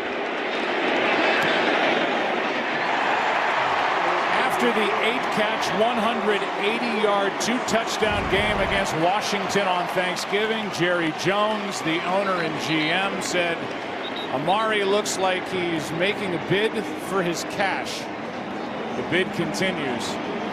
7 catches, 182 yards, and the 2 touchdowns in this game for Dallas. Yeah, you see Corey Graham, 24. He was in the middle of the field and just one-on-one.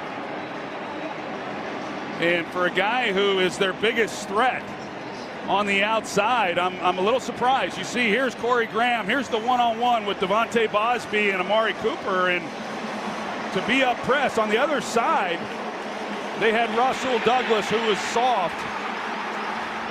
I'm a little surprised by the decision there by Jim Schwartz to come and have him up in press coverage like that. But great job by Dallas in being able to connect, because we've seen that he's missed some other opportunities, but that one was dropped in there nicely.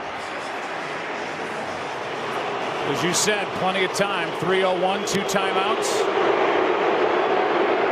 They serenade Amari Cooper. Jason Garrett told us with regard to Cooper, he's a credible player that defenses have to account for, but it's done more for our confidence. Now we have the feeling that we can go attack.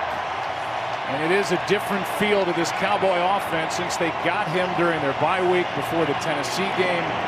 They lost that game, but they are looking for their 5th win in a row. Well, he had the big game against the Redskins on Thanksgiving night. Now this, I talked about how teams have still stacked the line of scrimmage to try to stop Ezekiel Elliott. Well, now, with a night like tonight, you've got to believe the Colts next week are going to start looking at it, and it's going to be a little different style. Wentz trying to answer. Jeffrey can't make the catch as he had gotten behind Awuzie. almost a heck of a catch by Alshon Jeffrey. It's just a little too far out there. He lays out and almost able to haul this in. That was a tough one. The guy who played with a torn rotator cuff last year, had shoulder surgery, missed the first 3 games, begging for more targets. Just off his fingertips, 2nd and 10. Well, the Cowboys still showing man-to-man across the board also with challenge across the board here. You see these corners are all up in tight coverage. Wentz throws over the middle, pass is caught, flag is thrown. There goes Goddard, trying to answer. Flag is down. Goddard is in for the touchdown, but no signal. And again, the flag was thrown right around the spot of the catch, and it looks like it's coming back. I think they got Goddard at the top of this route. Let's take a look. Offense, number 88, 10-yard penalty from the previous spot. Replay 2nd down. And they did. I don't know that I like that call, Joe. Goddard he's running the route. Heath is entitled to hold his ground, but he was moving a little bit. I don't know. I'd like to hear what Mike Pereira thinks. What do you think, Mike? Was that offensive pass interference on Goddard? I don't think it is, because to me, even though there's movement by the defense, understand why it's called, but he's breaking back to the inside. There's a collision right at less than 5 yards. I just don't think that's one that should have been called. And it was the official that threw the flag that was downfield and didn't signal the touchdown. And so Goddard flagged for the call to take points off the board. And normally they're looking for extended hands, and Goddard never extended his arms. Play action. Gregory gets there for the sack, and a flag is down.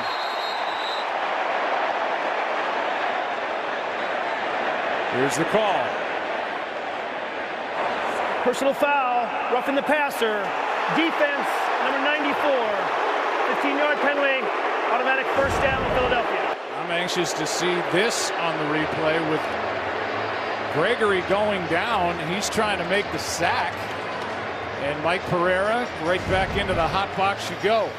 And I got the same opinion, to tell you the truth. I mean, it is a low hit, but you look for force that usually involves the shoulder or the helmet. You want defenders to wrap and take him down, and that's what he did with the arm. Well, he had no other choice if he's going to make the sack. Right, they talked about a forcible blow, and that didn't exist.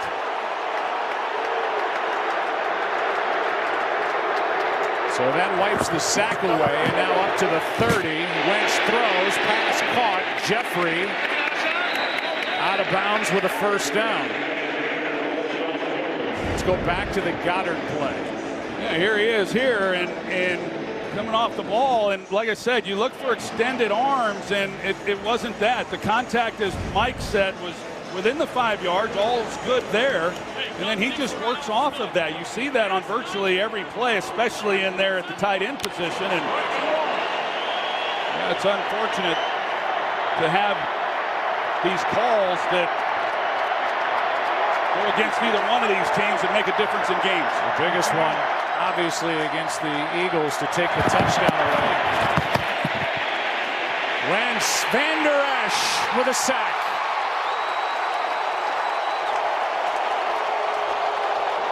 And a flag is down at midfield.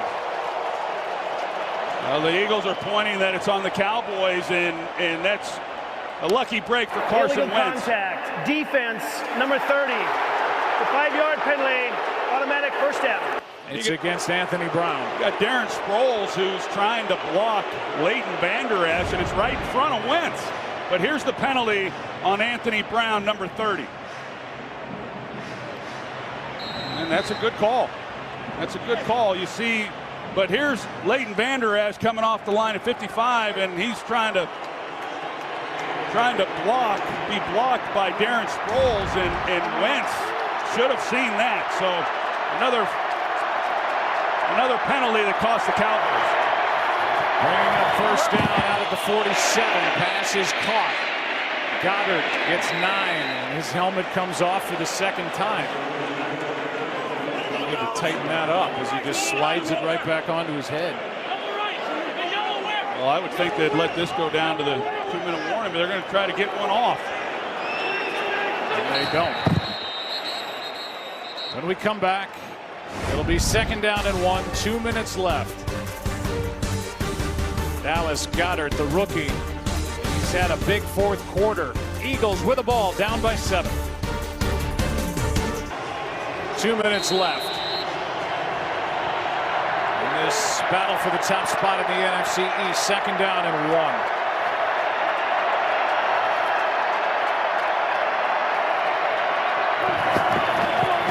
Play action. Wentz airs it out. Downfield, has a man.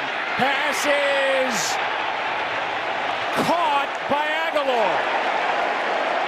Inside the 2-yard line as the officials get together and confirm the catch at their first look. Well, that's a good adjustment by Aguilar. He gets his left foot down, the right one in. Initially, it looked to me like it might have taken him out of bounds, but he clearly was past Byron Jones. He was beat. That's a great adjustment by Aguilar, being able to make a play on this ball. Brilliant catch by Nelson Aguilar. Yep, and it's a great job by the officials down there seeing it. You see Byron Jones, he's peeking in, and Aguilar is gone. 42 yards, the Eagles' biggest play of the day at the most important time. And you just throw this out here now.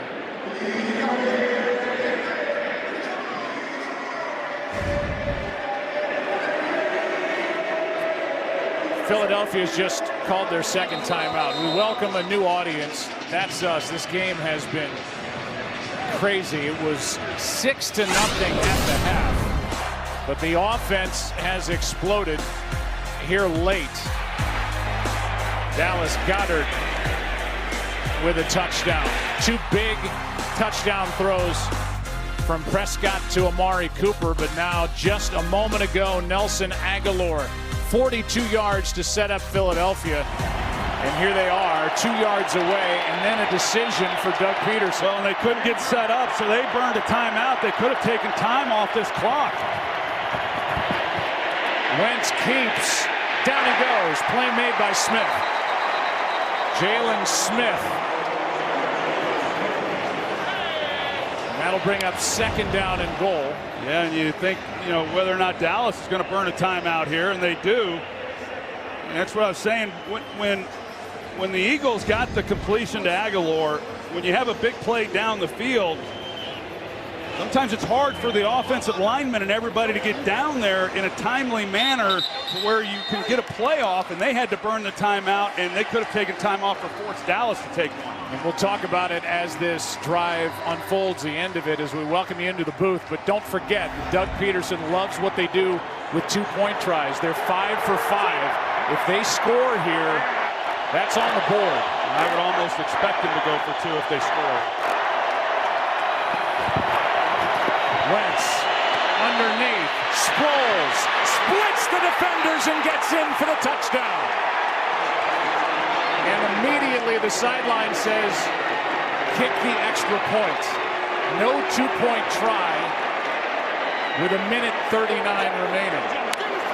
Well, he hasn't had quite as much success this year with the 4th down calls and points, but what a job here by Darren Sproles. You're going to see when he catches it, Leighton Vander Esch is there to make a play, and that's what they missed this year, not having Sproles for most of the season. Elliott missed earlier in this half, his first of the year.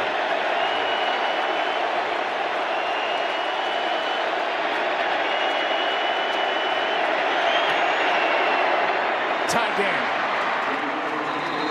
Dallas now will have 1:39 with 2 timeouts. And just to reiterate, these Eagles 5 for 5 on 2-point tries coming into this game, including one last week against Washington when they were up by 7 instead of making it with an extra point, an 8-point lead. The Eagles went for 2 and got it, made it a 2-score game, and that's just kind of the way Personal Peterson foul, usually does receiving it. team, number 90. Helmet contact against the long snapper. Philadelphia has elected to enforce that penalty from the kickoff. So they get DeMarcus Lawrence for the helmet hit on the extra point try. And here it is on Rick Lovato.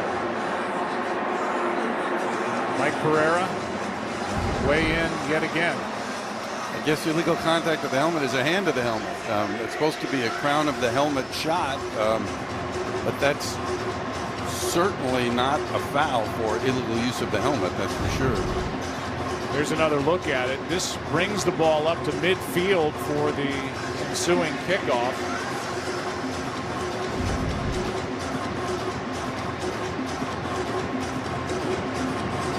And there have been 31 points scored in this fourth quarter now. Only 15 total points through the first 3 quarters of this game. And the hands team is out there for Dallas. Case Elliott tries an onside kick. Instead, he pops it up, trying to pin the Cowboys deep. It's Beasley on the return. And he is down at the 18-yard line. So the drive will start at the 18. What they could have done, Joe, you think about it, in the Eagles, we talked about whether or not Doug Peterson would go for 2. They could have taken the penalty and put the ball on the 1-yard line and gone for 2 had they have elected to do that. He was on the extra point. They did not elect to try it. Instead, they kicked the extra point to tie the game, and Ezekiel Elliott against Rasul Douglas stays in bounds for a moment and then hops out at the 22 with a 4-yard gain. Minute 29 left, 2 timeouts for Dak Prescott in what has turned into a wild game here in Arlington. You're not kidding. Points were pretty hard to come by there for a while, but not here as of late. There's Amari Cooper and Bosby right here. Prescott, Elliott, first down. Interesting that Sidney Jones, who had been out of the game for a while in the first half with a hamstring injury, we were told, from the sideline, and then came back in the game, was burned by Amari Cooper. He's on the sideline, and Bosby, as you say, is back out there. He was just victimized by Cooper. Here's a pass to Cooper. Bosby can't bring him down initially, and out of bounds as Trey Sullivan was there, a gain of 8.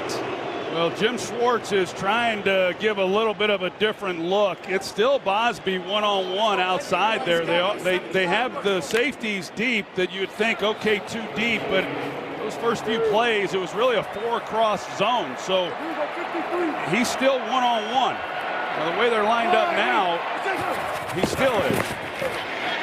Prescott airs it out. Gallup downfield is overthrown.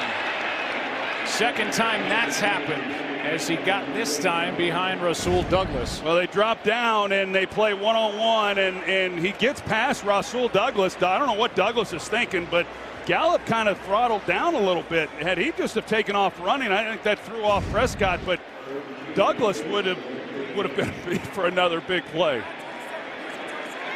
Well, here it is on 3rd down and 2. Brett Maher has set a franchise record with a 62-yarder in this game.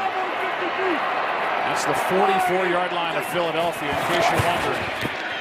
Prescott, flag down. Hearns the target, incomplete, but a penalty flag is thrown in the secondary. A lot of flags here, and this is a hold, which will be an automatic first down against Philly. Prior to the pass, holding, defense, number 24. 5-yard penalty, automatic first down. That's Corey Graham, who had an interception earlier in this half. Yeah, he pretty much tackles Blake Jarwin.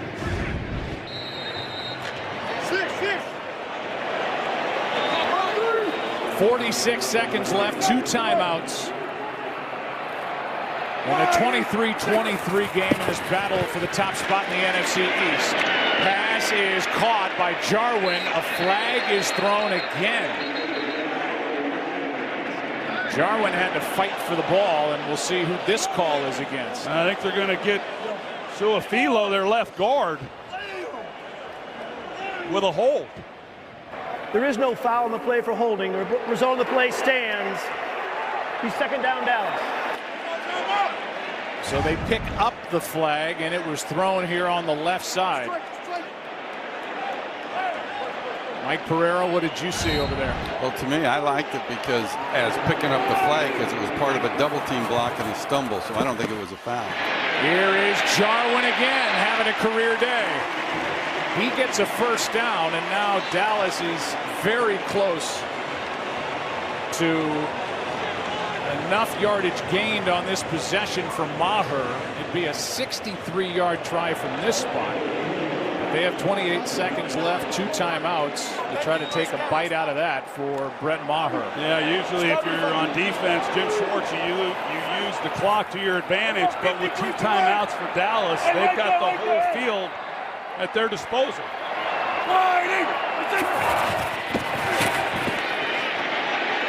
Prescott, Elliott, down just outside the 40, and a timeout taken by Dallas. They have 1 left. If you're just joining us, you missed this on the final play of the first half. After a hold against Tyron Smith, the field goal try from the other side of the 50. And a franchise record 62-yarder. And to look at the distance, he made it with room to spare. There's no doubt he's got a big leg, and they're within range, obviously, right now, based on what he showed there in that first half. And Eagles just trying to keep him from getting it any closer. Bad snap. Prescott. Wow. That's a big, big play as it moves the ball back outside the 45. And we're going to use their timeout. They finally did. The clock was running. You got to be real careful now. Looney snapped it right into the ground, and now the Cowboys are going to have to get more yardage to try to just give Maher a chance. They've got to get more yardage, but they've got to stop the clock also. That's a big mistake there by Joe Looney. A loss of 6 on the play. Remember, it's 3rd down and 12, so anything short of a first down or not out of bounds, the Cowboys cannot go up and spike it. It would be a 4th down play.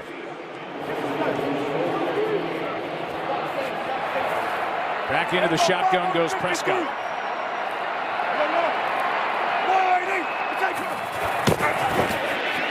Prescott is swallowed up. And the Philly defense makes another big play, and there's Fletcher Cox.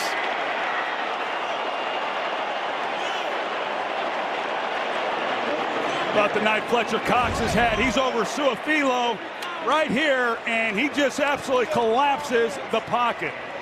I tell you, Brandon Graham was there as well. The defense, we talked about it, this defensive front really had to get it done for this Eagles defense, and the Cowboys in range.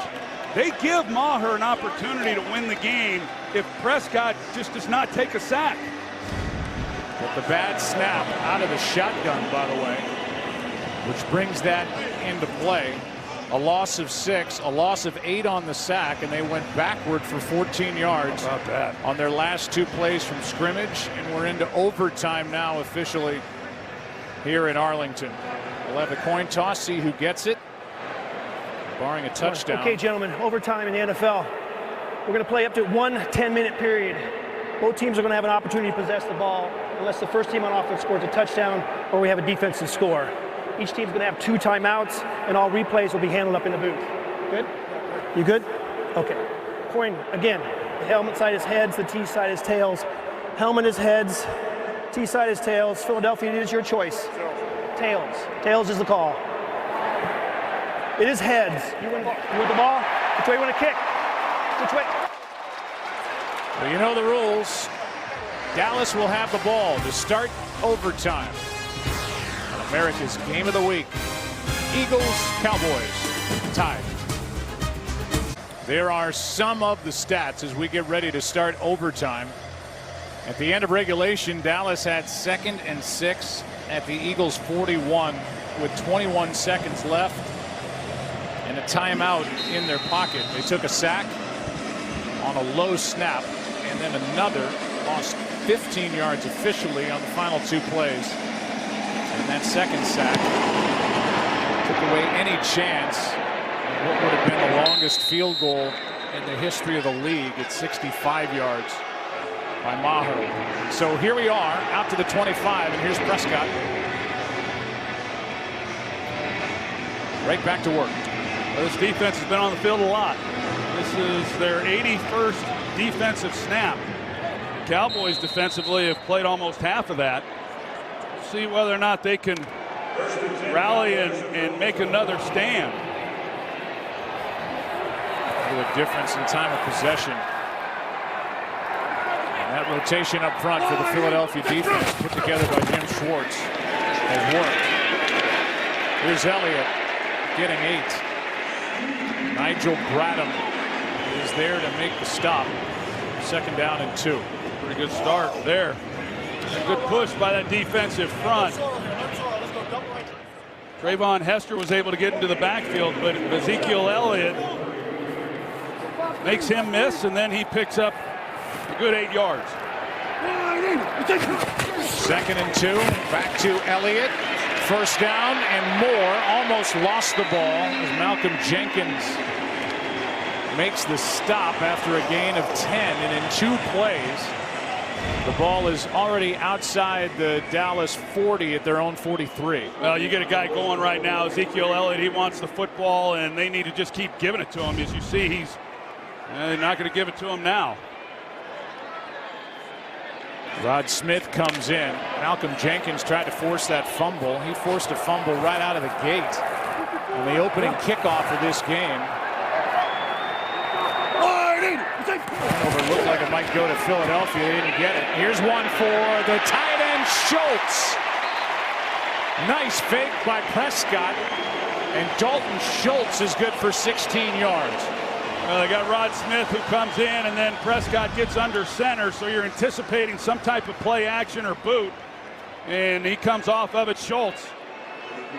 A well-thrown ball by Prescott there, and here the Cowboys are knocking on the door again. 2nd catch of the game for the rookie, 7th of the year for Schultz. The Cowboys are right back where they were a moment ago. There were 21 seconds left in regulation. But again, unless the first possession ends in a touchdown, even a good field goal and this game continues, Philadelphia would get a chance to possess the ball. 2nd down and 9 here after a 1-yard carry by Elliott.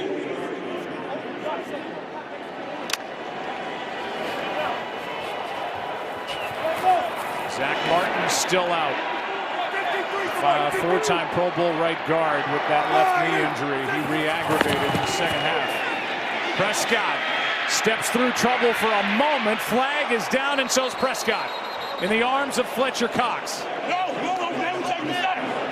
taking the sack. And it's against Dallas for a hold, and they're going to move him Holding. back. Offense, number 77. 10-yard penalty, replay, 2nd down. And that is the 3rd by my count holding call against Tyron Smith in this game after missing the previous 2.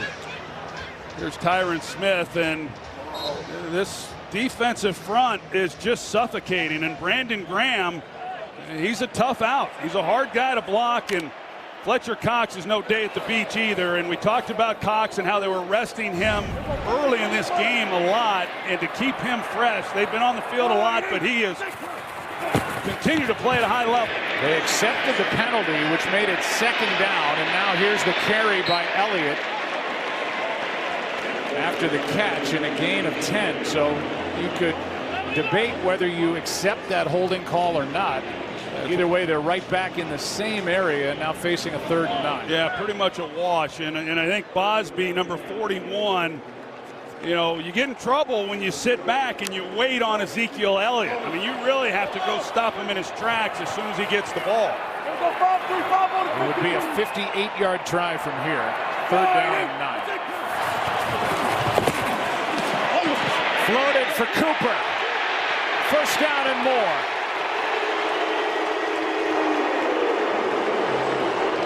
They got a natural pick with Cole Beasley coming off the line of scrimmage here, and he's able to pick off Rasul Douglas, who was going to be in man coverage on Amari Cooper. Those crossing routes, they're hard when you're in man coverage, but you have to anticipate that when you're in that coverage, because that's what teams are trying to do. 12-yard gain on 3rd down and 9, and a 1st down at the 28. Here's Elliott, cuts back through this tired defense. There's Bradham. This guy plays hard every play, playing with a broken thumb on his left hand, and he just keeps on going. That's the 12th tackle for Nigel Bradham in this game. On a carry by Ezekiel Elliott. Well, Fletcher Cox right now is on the sidelines, and I didn't think you'd say this about a defense that's given up 540 yards, but I think they've given all they've got. 4-yard carry by Elliott, 2nd and 6. Quick throw, and the pass is caught. That's Schultz again. And he is down 1 yard short of a 1st down. So another big 3rd down here for Dallas. Yeah, this was not an easy completion at all. Prescott puts this ball right out where he has to. That was good coverage, actually, by Malcolm Jenkins. Here we go. Ezekiel Elliott came into this game 12 of 17 in converting into a 1st down on 3rd and 1.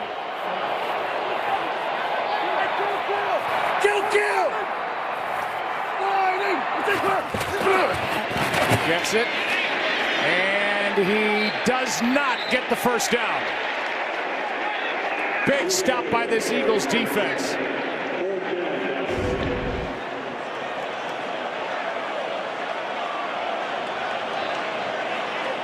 Good job that is. Michael Bennett, he's in the middle of that. Some came in from the backside. I couldn't quite see who it was, and they're going to go for it. The Cowboys are on 4th down and a long 1. Well, the way their defense is playing, they feel that play clock going down, they got to call a timeout. But the way their defense is played, even though the Eagles have been able to get on a roll and they've been able to string some plays together, they trust the defense that they can make a stop if they fail to pick it up here. Here's that defensive play. Nathan Gary, a linebacker, came in. I don't believe he got the tackle. He took on Olawale, and I believe it was Michael Bennett who got off the block of La'el Collins. He did, and Bennett made the play. Such a great job by him. All these guys, really. This defense has been so banged up all year, as we've talked about throughout this game, but Michael Bennett has not been, and Fletcher Cox and Chris Long and Brandon Graham, and that's what this defense has been built on for the last several years. It's what helped them win the Super Bowl last season, and if they're able to pull off a win here tonight, they'll be the reason that they won this game.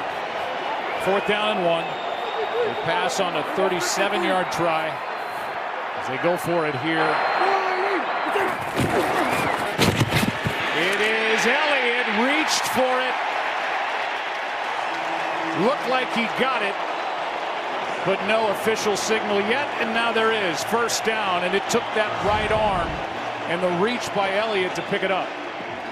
They got to push initially. Brandon Graham was there. They're trying to close Malcolm Jenkins. He's coming off the edge, and he just leaves a little bit, and you can't leave anything with Ezekiel Elliott. He's too tough. He finds every crease there is. It's a great effort by Elliott to pick that up. Meanwhile, we're under 3.5 minutes left in overtime. Prescott keeps He's down near the 11. Nigel Bradham with tackle number 13, a gain of 5.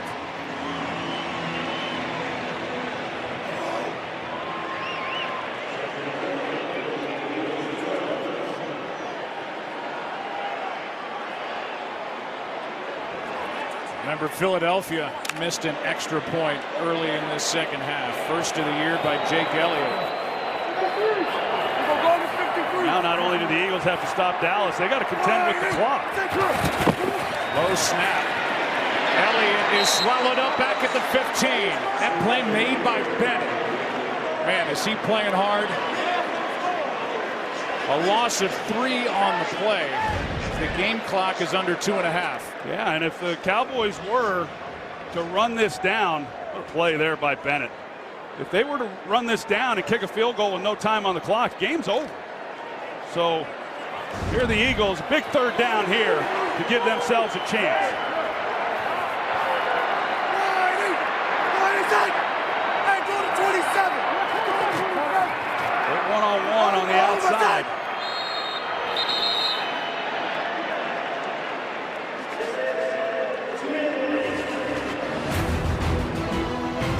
2 minutes left in this game. 3rd down and 8 when we come back. What a day.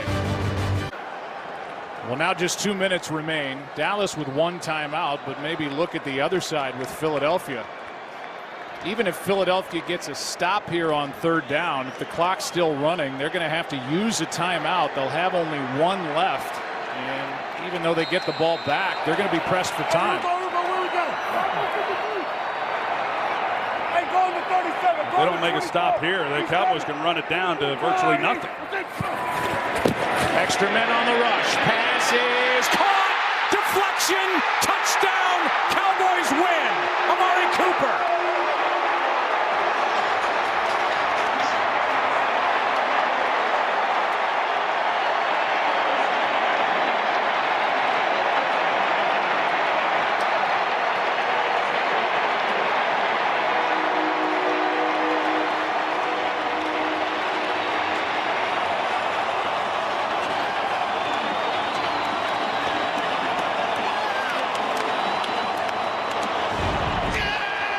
His 3rd of the game. Rasul Douglas off his left hand. And to Cooper for the win. Well, Rasul Douglas is just sick about this. He plays it actually very well. He gets a hand on the ball, and Amari Cooper, why not? He's done everything else tonight. Why not catch the deflection for the win? The Cowboys have won 5 straight. They have a stranglehold on the NFC East. And Douglas consoled on the sideline, got a piece of it, couldn't knock it down.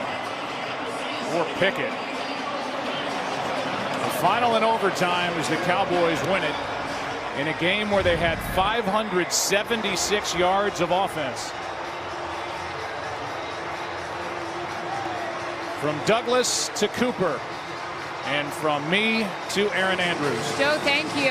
Amari, if you remember that final play off of Rasul Douglas, tell us what happened after that. I mean, I've been running a lot of slant routes since I got here. I beat these guys on a lot of slant routes when we first played them. That guy knew I was running the slant. If you look at the play again, I tried to kind of stem him in first to sell the fade. Knew it kind of wouldn't work. Knew I had to come back to the ball, but he just knew I would run the slant. I stayed there. Good stuff, man. So I just stayed with the ball, and thank God. Thank God.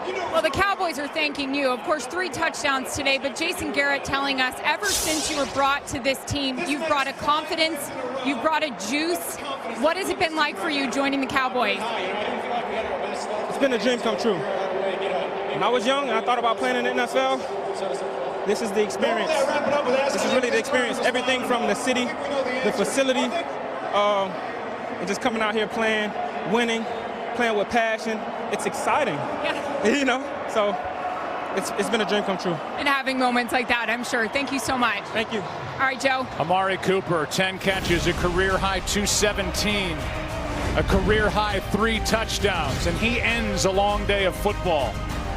Dak Prescott threw for 455, a career high. There's the final back after this.